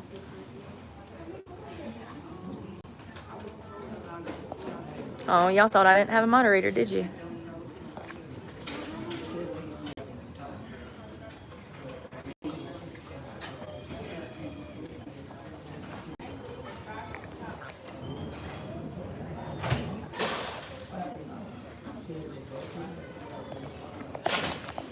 Oh, that's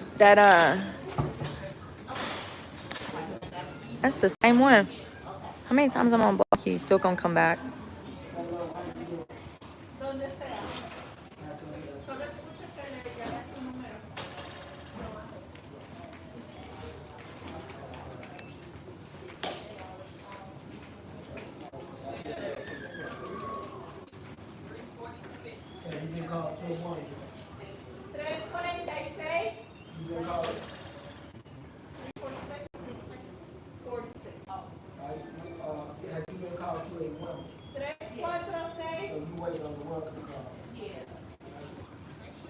You said 346, right? I don't have pronouns. I have a brain.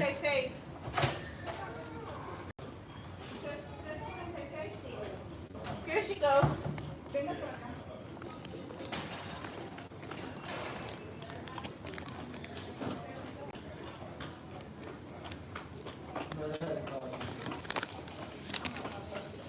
Never mind. Never mind. Thank you, Terry. 10, 12.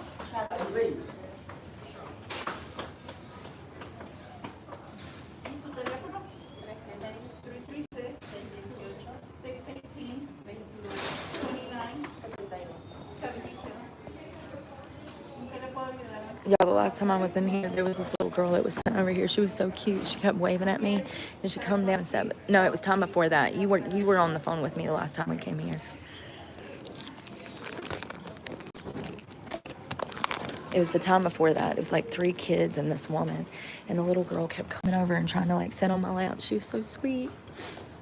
Yeah, I am. Because I have to be my own moderator.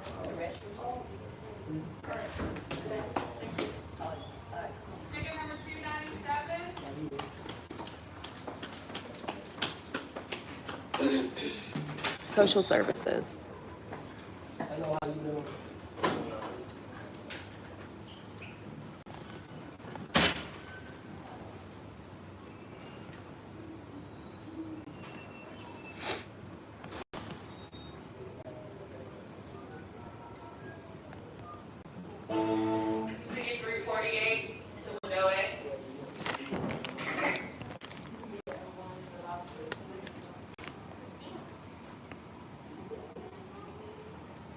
I have zero desire to be in a place like New York. Zero. You couldn't pay me to go to New York or California.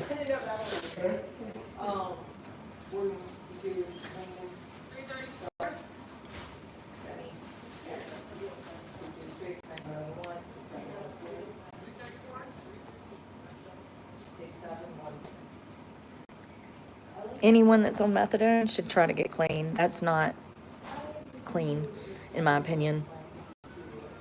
That stuff is the devil. Yeah, Louisiana and Tennessee, definitely.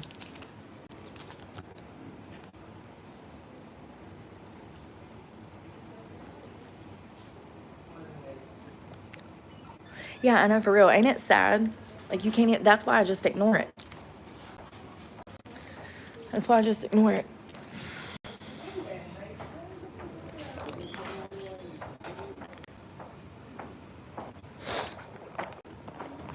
It's the same guy. That's not true. That's a bold-faced lie. Texas hires everyone. That bullshit.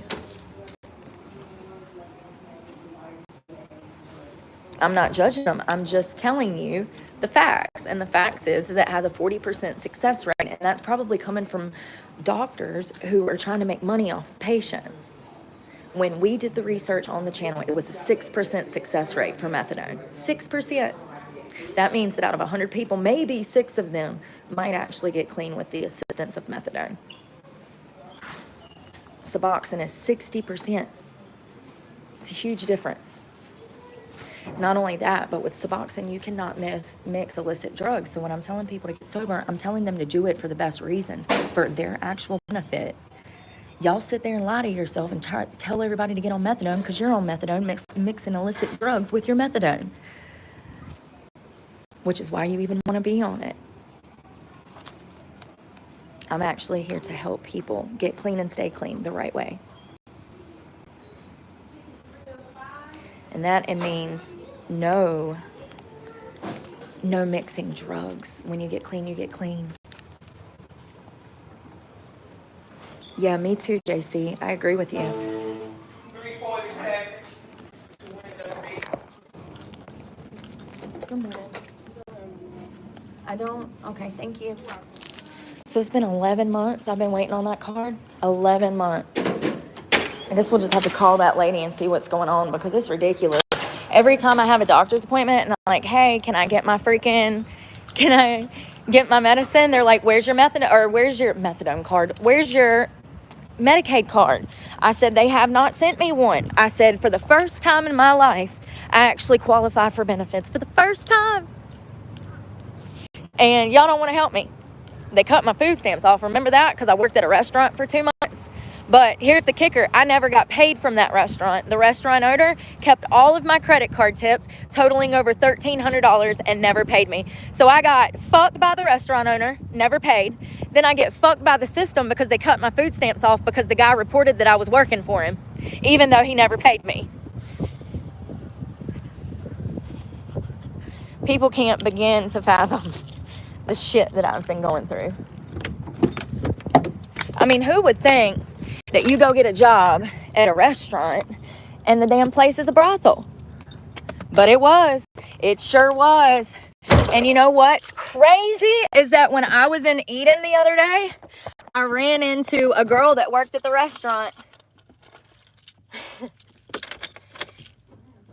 And she just stared at me. She looked like she wanted to cry when she saw me. So that tells me all I need to know. I have no doubt that that whole restaurant has seen my content now. They knew who I was before I got hired there. I was very open about this channel when I got hired there. I have nothing to hide. And here's the thing. It's kind of like one of those things where I want people, my employer, to know my channel because I feel like that lets them know who I am, like what type of person I am and what type of people I'm running for. If somebody doesn't want to hire me because they're fucking left-leaning fucking idiots, then they're doing me a favor. They're doing me a favor. Okay, is she coming by? I didn't know. These people, I was gonna let you go, girl, with your badass attitude.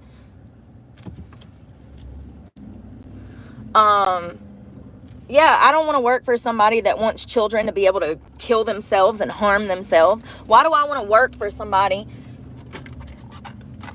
that freaking, wants, that supports big farm and shit that I don't? I don't want to work for anybody that's not a Republican.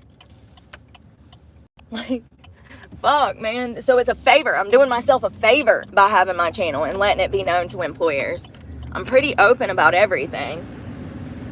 I don't want to work for somebody who is part of the problem, because I can't be part of the problem. It's impossible for me to do something wrong. It's impossible. I physically cannot. And this is why they think I'm autistic. Because it literally, it causes problems in my life. I start emotionally breaking down at the thought of having to lie or do something grimy. It doesn't make sense in my mind why you would want to. That makes you an evil person. That makes you wrong.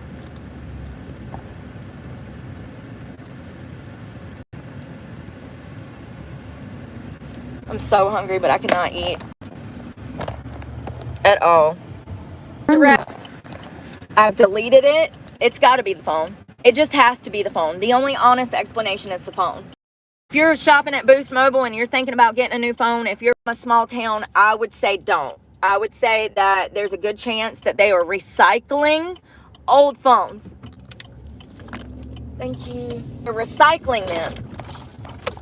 Have to be, because this is the second phone in a year and a half that I've bought from Boost turn Mobile, right. and both of them had Turn these right issues. toward North Martin Loop. It was almost like somebody had used them before I got Luther King them. Jr. This Drive, is an then iPhone turn 11. left. I didn't buy a fucking 15 because that would have been Head east. stupid. Thank God. Turn left toward North Martin Loop.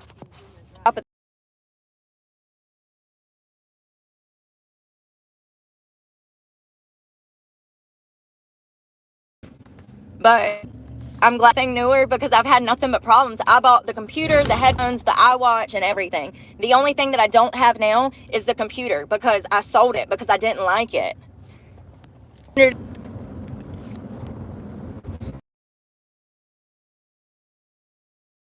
Like stiff because I need some oils. When I washed it last night, usually I wake up and my hair looks great, so I don't know. I think it's because I didn't put any of that Kerastase in it. That fucking $100 hair oil. Of course, that's what makes my hair look great. $100 fucking hair oil.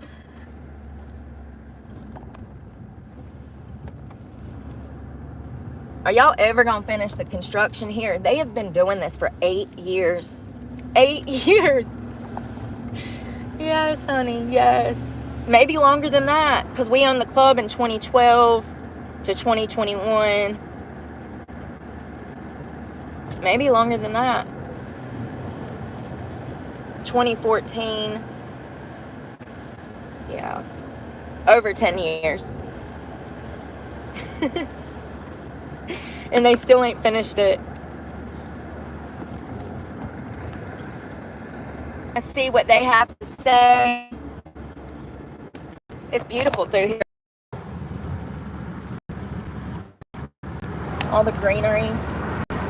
This is what I love about isolated states. You don't get that when you get to New York, baby. You don't even have fresh air in New York. And I'm talking about like Manhattan. But like, yeah, fuck that, bro. Fuck that. I know that there's parts of like upstate that has like beautiful greenery and stuff like that. But I'm just not a city person. I've had to work in the city for the past 2 decades, and I hate it. I don't like people. I don't like dealing with people. The majority of people get on my nerves. I get on my own nerves. There's so much peace and serenity that you get out in the sticks that you can't get in the city. And the people are way different. That's another thing that I was thinking about last night, because I've been in Eden and freaking seeing all, I mean, it's like going home, man. And everybody's nice. Everybody's like, how to explain? The people are different. There's something about a small town where everybody respects each other and is courteous and kind. homeless people. This is one of the worst cities for homeless people. Winston-Salem, North Carolina. Downtown, there are homeless people everywhere. But y'all spend $7 to $11 million on some ugly-ass arches? At least the city looks beautiful, though, right? Ah. It sounds like I am, but it's just the road is...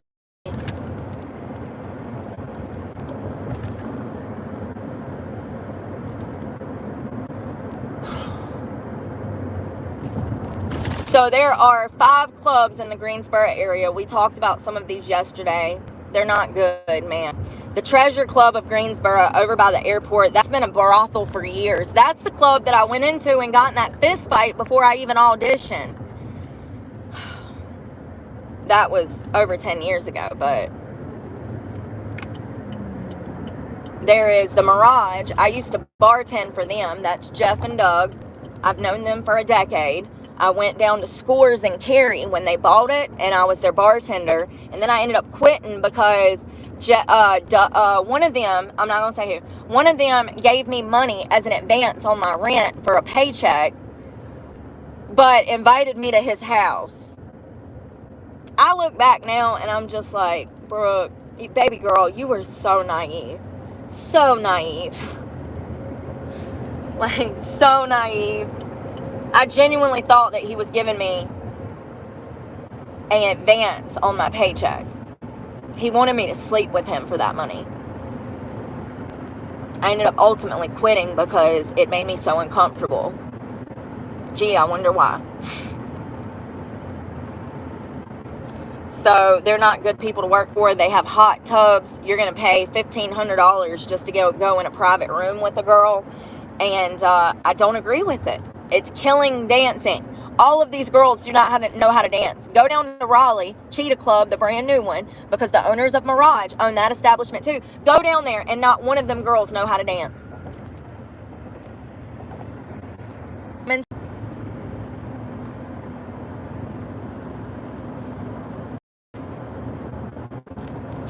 It's because I'm dehydrated.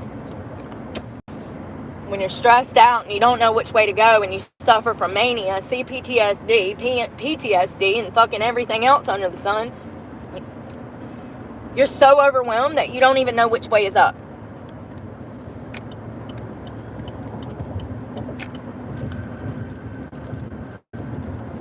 Christie's Cabaret is no longer a strip club.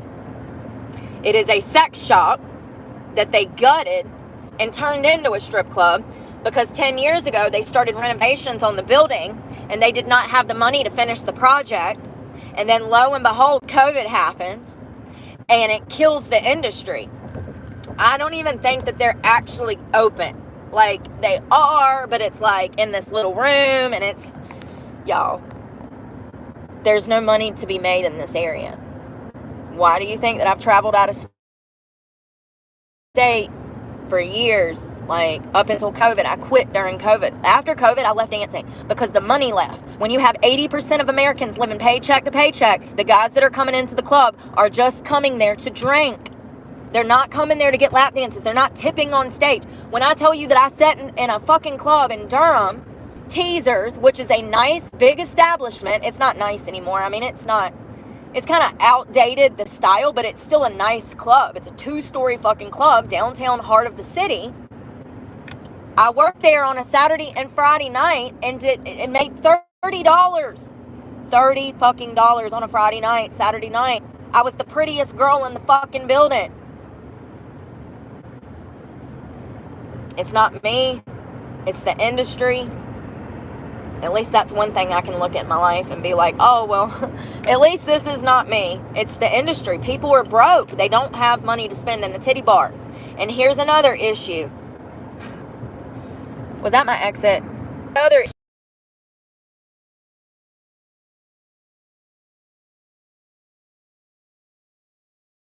a new group of baby strippers started breaking into the industry. Great, lovely. We need that. I need you young bitches to bring some old weird men in here to make me some money.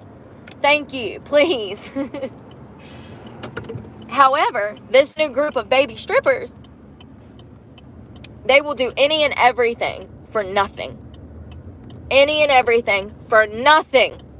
And that's great for you perverts, but it's not really great for me that has bills to pay, okay? When you have to compete with that in a club where you know that every single girl in there, except for you, is selling their ass, you just don't make money. A lot of women have this attitude, well, I'll go to the strip club and I'll be the only one that's good. No, bitch, they blacklist you. You're not listening to me. You're not going to make money because Joe Schmo over here is mad that you didn't fuck him. So he's going to tell everybody that comes in here that you don't fuck for money. So then you're just not going to make any money because you've been blacklisted.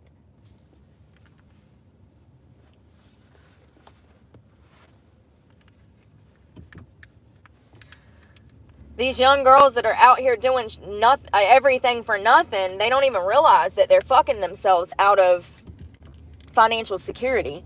Because here's the thing, you can sleep with a guy. I can't. You can. But you can sleep with a guy and go make your little $100. Or you can do what you're supposed to do, give him fucking dances and have him coming back every week and make large sums of money off of him for the rest of your career.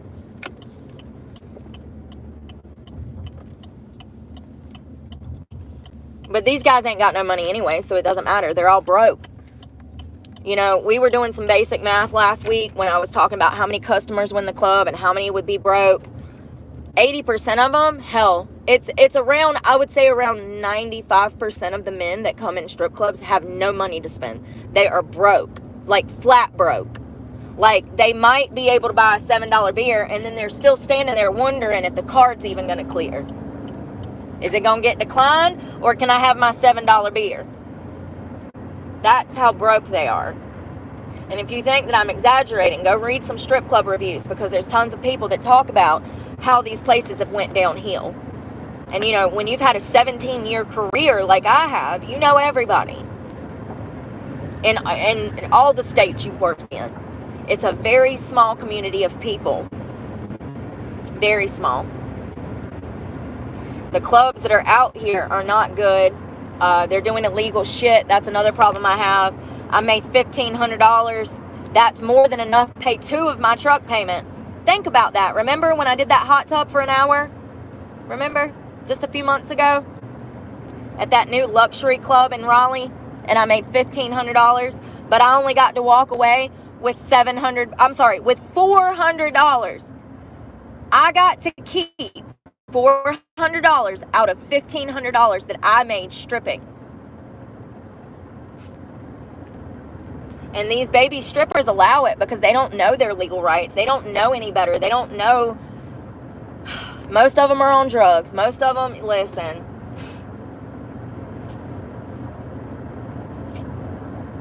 The girls are to blame when it comes to how high it is to work dancing nowadays. You have to pay money to go into a club and strip. That means that I have to have somewhere between $20 and $100 to pay them when I get there. Hello, I'm checking in. You pay them. That's your house fee for the day. Then, when you start working and doing dances, where is this fucking exit? Like, it's just non-existent. It's only one way. There's only an exit that way. Coming this way, there's no exit for that road. What the fuck? Then you start dancing. And say you do a hot tub like I did. It's $1,000. It's 20% surcharge. And then he tipped me. He tipped me $300. I get out of my dance. And I go see the manager, and she hands me $400. And I said, but it was $1,500. Where's my $300 tip and my $500 cut? I should have $800. These baby strippers, they don't know what real money is, and they're like, $400. Oh, yay, $400. And then I get out in the fucking parking lot, and I'm like, what do these bitches drive? Beaters. I'm sure to somebody who drives a beater that $400 seems like a lot of money, but I'm here to tell you that $400 is nothing nowadays. If somebody sent me $400 right now, I could blow it in 10 minutes. Cell phone? Hell no, I couldn't either. I'd have to hold on to it because it's not enough to cover my truck. But, like, typically, I would, you know, call, pay my storage shed, pay my cell phone, pay my insurance, you know, medication calls, stuff like that. My biggest expense is gas. I filled up this morning. It was $82. $82. And it's already back off the F. Once it gets off that F, it just burns through. Y'all ever notice it's the same fucking people that come back here talking shit? Same ones every time. Like, I guess I got some secret fans that I didn't even realize. Some fans that can't admit they're fans, you know. If I got you coming back this much, baby, you're a fan at this point. Even if you're a hater. Oh, it's crazy. The whole industry is crazy, and I'm so fucking over it. It's not worth my time. These people are not worth my time, and every time I have to go in these places, I realize more and more that I'm nothing like these people. I don't want to be doing this shit. The majority of them, they want to. They want to be doing it. They think that they're making money.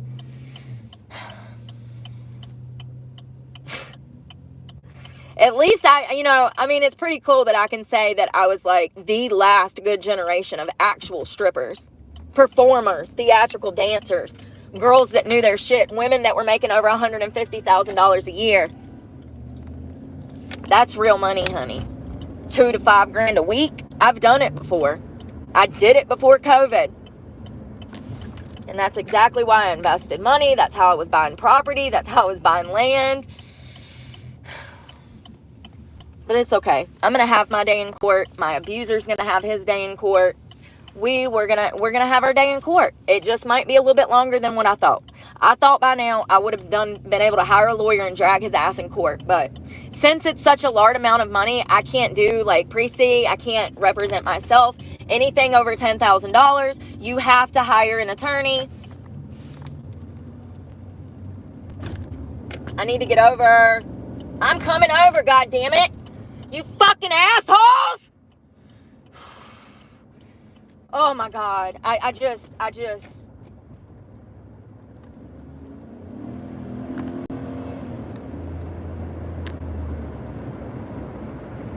You see me sit there with my goddamn turn signal on, and you're a jackass in a fucking Ford trying to be a dick.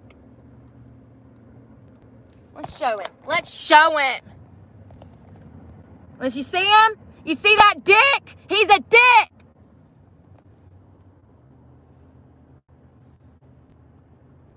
There is a split in a concrete wall, and this man was gonna run me into a concrete wall instead of letting me over. When I've been trying to fucking get over.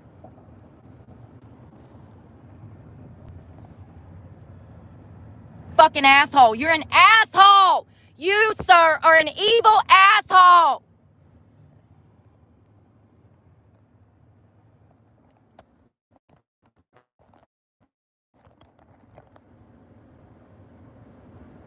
First of all, let me say that my GPS has made me drive about 10 miles that I did not need to drive.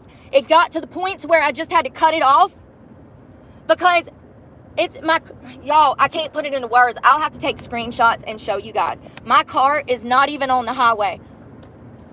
My car is out in the woods, and so my GPS thinks that I'm not on the highway, so it gives me it keeps returning me around. It keeps telling me to do U-turns. It tells me to make a left turn, so I cut it off. I've been looking for a boulevard, and I couldn't find it because coming back the other way, there is no exit for that road. You have to go all the way back and then come all the way back up, and that guy was gonna fucking either run me into a concrete pillar, or I was gonna go to the right and go west that I didn't need to go. And I had my turn signal on at that light. There's 2 lanes of traffic that have to merge into one. He knows that. He knows that people are going to be fucking merging over.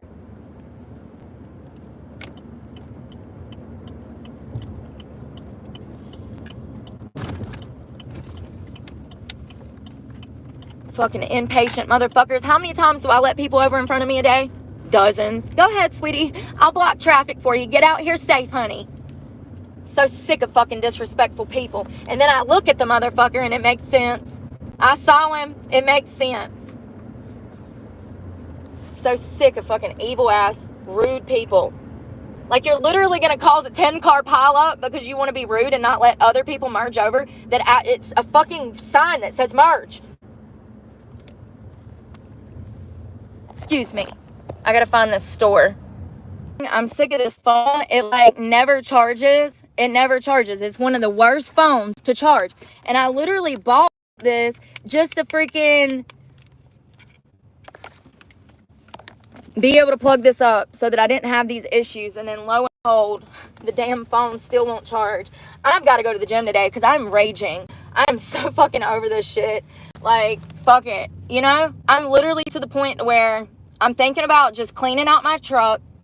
Here's the problem. If I dump it off at my abuser's house, I have no ride to get to the city. That's a 45-minute drive to any major city with a Planet Fitness, with my bank.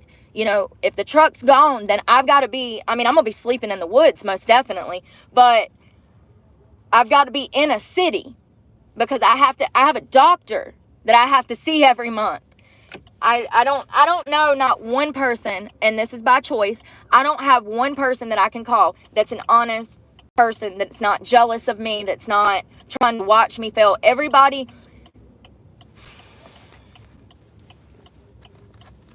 I can't wait to go back to school so I can start putting this shit into words because I know what I'm talking about. I know without a doubt. It's already been verified by multiple doctors and therapists. I've got to be in the city if my truck's getting taken because I have doctor's appointments, I have therapy appointments, I have stuff going on in the city. The only Planet Fitness is in the city where I'm from, where I would have to drop the truck off at. I have no way to get from that place to the city is my point.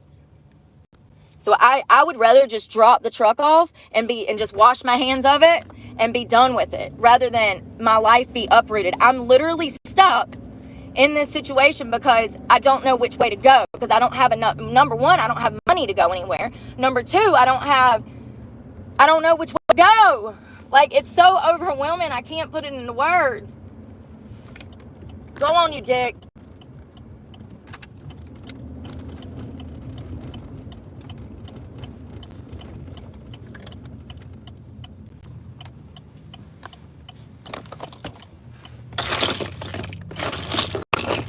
I wish, you know, one thing that I don't like about this truck is that everybody thinks that I'm a dick like all these other Chevy drivers. This truck was an accident. I actually went there to buy an old truck for work because I was working in construction. And now I'm out here in a fucking Chevy like all these other dick faces. I saw this video of this guy. It's on the Hodge Twins thing. You can go see it on the Hodge Twins channel. If you don't know who the Hodge Twins are, then you probably shouldn't be here. Those are my brothers in Christ over there. We love them. Just like Benny. Just like Ben Shapiro. Just like Brett Cooper. Candace Owens. Love her. Jordan Peterson. Michaela Peterson. She seems to be coming around. I just wish she'd leave her face alone. Beautiful girl. Jordan Peterson's daughter. She don't need all that. She's what, like 25? Already done multiple cosmetic procedures. But this is why I talk about these things, because I see young girls mutilating themselves like that. They look old as hell, and it's because they don't value themselves. It's low self-worth. It's exactly what it is. Low self-worth. And here's the thing about self-worth, baby. It comes from inside out, just like happiness. You have to start with you. You have to love you. You have to find your ground to stand on. You have to understand what you believe in, your morals and your values, and you have to stand on that. That is the foundation of your being. Without knowing who you are, you're just out here wondering. It sucks. It sucks to know these things, to be so self-sufficient and reliant and not have an out. Like, how many more job interviews? I've got 2 this afternoon. How many more job interviews am I going to have to do before somebody gives me a shot? Or maybe fuck that. Seriously. Maybe fuck that. to harm myself by using drugs and alcohol. This place is supposed to be right here. And if you're working somewhere where you're dealing with like, your work, please email me. I think there's a way for you to send me a message on here to my creators app. I want to know about your toxic work environments, because people don't seem to realize that this upcoming generation, man, things are about to get real crazy. There's no respect anymore. People are not, there's no integrity and ethics and respect anymore. Chick-fil-A. There is no Chick-fil-A here, honey.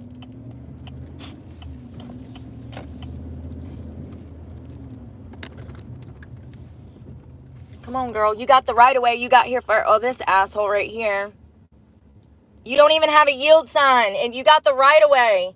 This girl's got the right of way. Everybody just don't know how to drive no more, y'all. I get so fucking annoyed. Like, they don't know the difference between a yield sign, a stop sign, a fucking none of that. They don't. They genuinely don't. I'm not lying. They just sit there staring. Like, honey, you got here first. You get to go. Go ahead.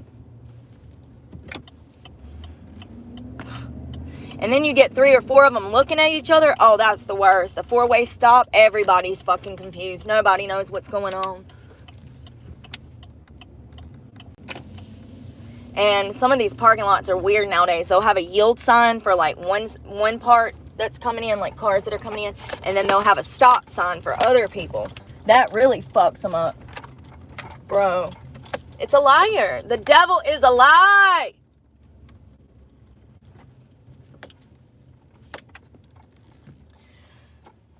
I do not have the money to be running around like this. Like, this is ridiculous. Vitamin shop now. It was the first one, the first Spectrum store that came up in my area. And they're not even open anymore. It's inside the mall. It's telling me that it's outside the mall, across the street. 250 yards away from the mall. So, god damn, dude. I mean, it's fucking Google Maps. It's Google Maps, bro. It's just all going to shit, ain't it? Bro, I gotta come out there. Oh my god, this guy's trying to get in here. All going to shit, ain't it? Bro, I gotta come out there. Oh my god, this guy's trying to get in here. You're not paying attention. Of course, you're from Florida. Y'all don't know how to drive down there anyways. Attention. Of course, you're from Florida. Y'all don't know how to drive down there anyways. Especially Jacksonville. God. Like, don't even get me started. Everybody, let me just tell you, if you don't know, Jacksonville, Florida, most people drive way under the speed limit. The cops have them shook out there, okay? They're shooketh. But I'm going to put some hair oils in before we go. I'm going to try to look a little more presentable. I did brush my teeth and stuff, and I showered last night. I usually go at night after I get my, day done.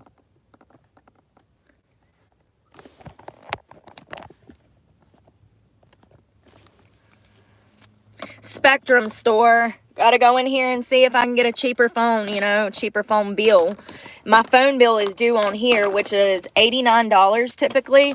Last month when we went to pay, I went to a Boost store, and this guy got my phone bill down to like $60, and that really surprised me. Shit. So sick of this.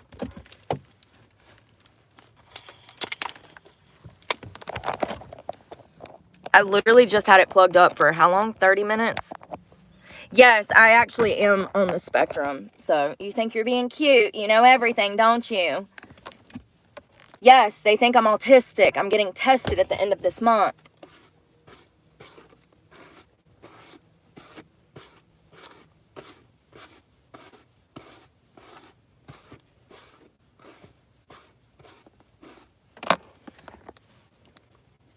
So my phone bill, first of all, my phone, I've been with Boost for like 12 years, maybe longer.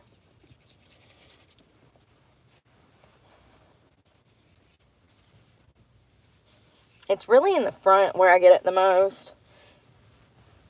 Where you touch your hair the most and stuff. It's also right on top of your head where people have a tendency to wash their hair with shampoo. If you're a girl, I would recommend starting under here with shampoo. Do you one good, you know, dime size amount under here, get all this real good, and you'll be able to lather it up here too, and then wash it, and then do that again right here under your ears. That's really where you need to be washing. Your hair on top of the head, most people's is super dry. If it's frizzy like mine is right now, that means that you need some hair oils, baby. You're washing it too much. Women only need to wash their hair maybe 2 or 3 times a week. And I know people are like, oh God, I can never do that. Well, then that's why you don't have hair. That's why it's falling out. That's why it's brittle. That's why it's breaking off. That's why it won't grow. If you're bleach blonde and you bleach it, that's why it won't grow. That's why it's breaking off. That's why it's brittle and looks dry. I don't make the rules. It's science. Science. Science. This stuff is gold in a bottle. I got this for my birthday. She actually gave me 2 of them at Sephora's. I was like, thank you so much. You're literally the best. So I'm on my last little bit. But I'm going to get this coarse hair. I have a little bit of gray coarse hair. I'm so excited about going gray. I actually love it, which is why I have this cut now. I just did it. And freaking, I wanted to be able to put my hair on the side so that you could see my gray streak. You can't see it on here, but you can see it in person. It's literally right there. It's a money piece of silver. Let's see when I get out if I can show you. So you don't put this stuff in your hair. You put it like on the ends of your hair and where you feel dryness. And it actually looks good after you put your hair up. Typically, I would put my hair up and then just curl it, you know, like put it up in a bun and then let it down and it'll be wavy.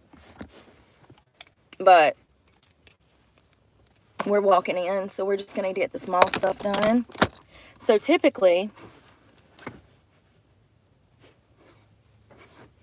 I do this number and just push it behind my ears and then I flip it out because I like that 70s style.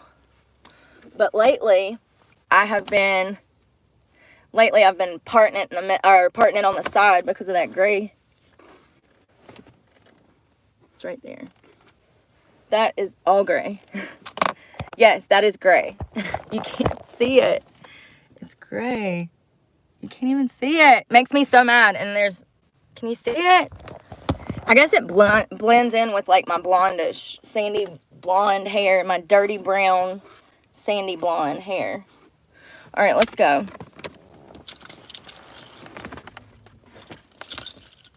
Damn it, I just realized that my computer and everything is just like right there. I'm scared of getting robbed, so we're gonna take that with us. I also found that black box earlier. Did I leave it in my storage unit? There it is. It's actually got a battery. Shit, that this cord don't work. Damn it. I don't have a cord. Oh, does this work? Yes, it does. Yes, all right, let's go.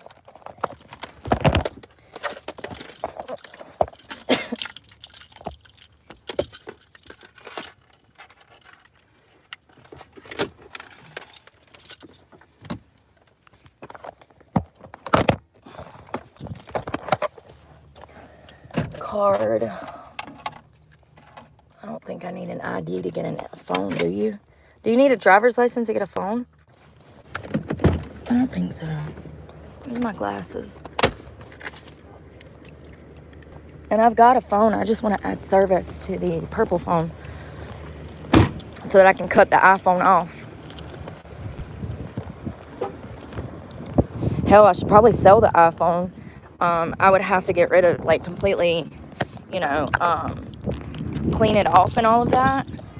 But here's the thing. I was looking online how much I could give for it. Not even $200. Why would I do that when, damn, the stuff that's on it, the evidence for my 2 lawsuits are on it. It's just not worth it at all. Oh, my God. Y'all. I freaking dropped something and I can't find it. My pod came out of my thing. This is what happens when you're stressed and you're not paying attention and you don't know which way to go. But, you know, my abuser knew this. Both of my abusers knew this. They know what it's like for me, you know, and they've used that. They've used kicking me out, taking my car. You know, he sued me in civil court twice. And then when I would comply, I could come home. You know, there comes a point where you realize that this is what they want. They like playing this game. They enjoy this game. And you either like it too, or you don't. And you're going to leave and make the right decision for your life at the time. And that is why I talk about these things, because I wanted to leave in the past, and everybody told me to leave. Everybody would tell me, leave, just leave. And so I would leave. Then I'd be homeless. Then he'd take my car. Then I couldn't find a job. And then I'd have to go crawling back. Society has never given me a chance since my crimes. They'll never give me a chance. And I'm probably wasting gas going from place to place looking for work, because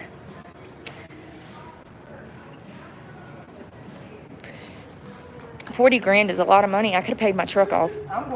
Hell, $4,500. Or what did I get? $6,500? I don't remember. For the tiny house. All of that went to my truck.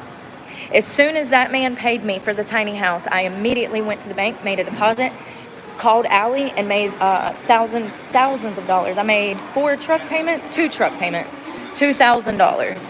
It was only $4,500 though, and I paid my insurance for 8 months, which was $150 for each month. So add that up. Then I paid the storage unit for 6 months. That's $50 a month. So when I got that $4,000, I paid all of my bills. Where is this place?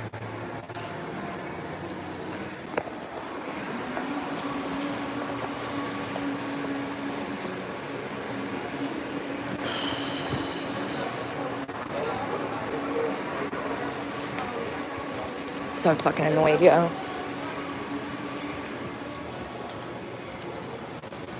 I haven't been able to find anything since I had this Apple. Ever since I bought this phone, it's been one problem after another. With GPS, I've deleted the app, re-downloaded it, deleted it, re-downloaded it, updated the phone, updated the app.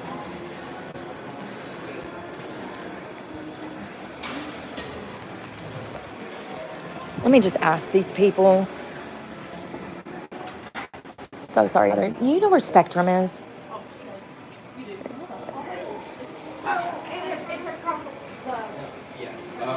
I'm so sorry. You're fine. If you go up the escalator, take a left, walk all the way down to JCPenney, but take a right before you get there. It's all the way at the end. Okay. The post office. Thank you. Yeah, Thank you so much. So it's Google Maps just hasn't updated because it's telling us that it's across the parking lot in a whole different place. It's fine. It's fine. It's fine. It's all gonna be fine. As I'm crashing and burning, everything's fine. Go up the elevator, huh? I don't even see that, so I guess we're taking the steps. I've literally got so much stuff in my hands, y'all can't even see my left hand. I've got 3 devices in my left hand and 1 in the right hand. Perfect time to get robbed, right? Probably. That'd be wonderful. Wouldn't be the first time. Just be the first time on live. All right. Oh my God, they're gonna give me a YouTube violation for this music.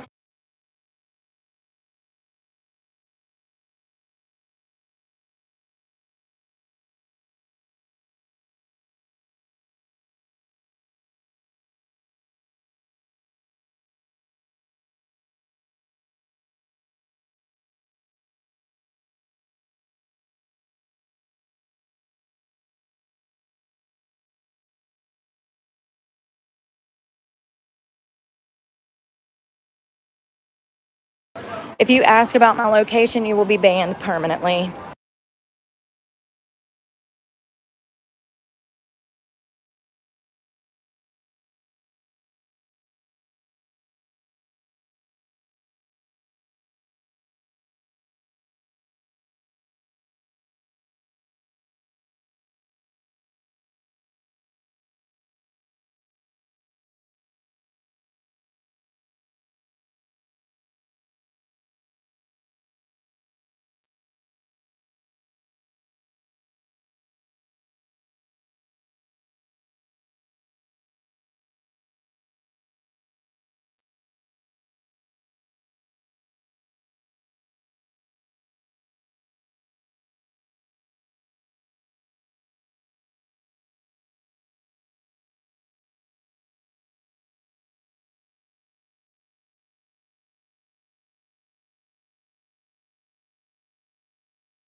Sorry, I forgot.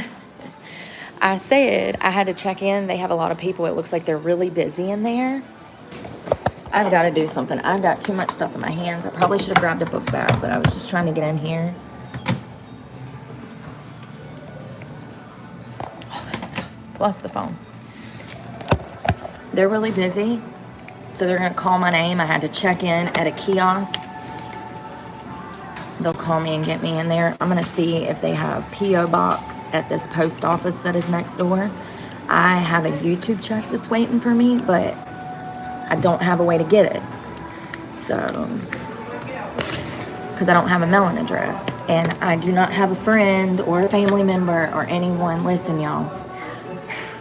There are ways to this. And people, places, and things is 90% of it. I can't put myself in danger just to have a mailing address. So we're going to check on a P.O. box. It's usually about $40-50. We'll ask. They have different sizes. Yes. Yes, y'all do have them. P.O. boxes. How does that work? I just got one. It's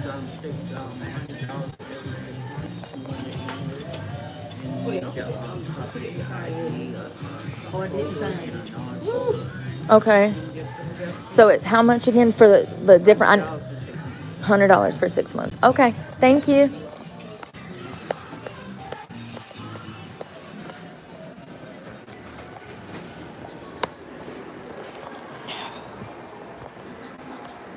Hold on.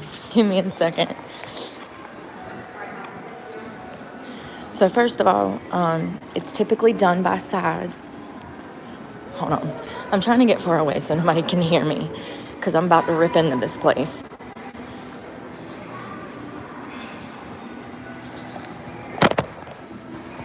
First of all, it's done by size of the box. So typically, like a little 12-inch by like 4-inch box is going to be like $40, okay? They have different, on the on the United Postal Service's website, you can find a post office store near you and you can see the different sizes and price options. That is ridiculous. We ain't going to talk about it no further. All I'm going to say is, if you need it just for mail, like I do, to be able to get like a YouTube check or, whatever, get your payroll check. My insurance, my truck payment, all of that is online. But if you need it, it can cost like $30 to $40 a month. She said $100. She said $200 for the year. So it's $100 every 6 months. The smaller boxes that I looked at, let me see if they got Wi-Fi here. The smaller boxes that I looked at, one of them was like $20 a month, $24 maybe. I don't know, y'all. We'll have to look it up. That sounds so expensive. $200 for the year? I don't know about that. They quoted me at $40 at the other one for a bigger box. I was going to put my mother's jewel, like my mother's watch and some stuff that I have in there. I wanted to be able to put all of the cell phones and electronics so that they're not in the heat out in my storage building. I was going to put those in there. So I wanted a bigger box. And they quoted me $40 a month. I guess that ain't bad, but like, I don't know, man. I guess when you say 100, she should probably say, oh, it's like $20 a month instead of saying 100, because that just sounds really bad. My autism can't. I'm like, what? What happened to $40?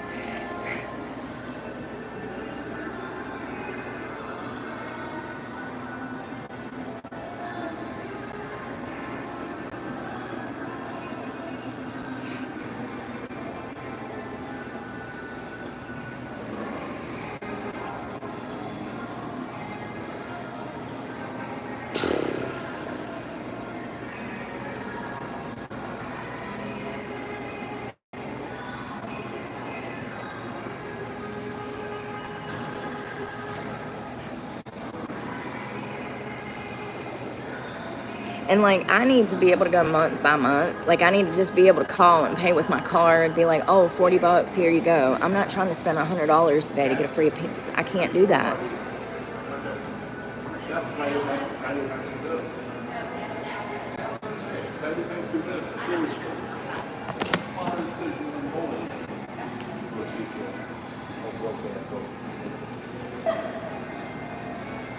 YouTube really needs to fix this issue with this bullying and harassment online, so I'm just reporting people now.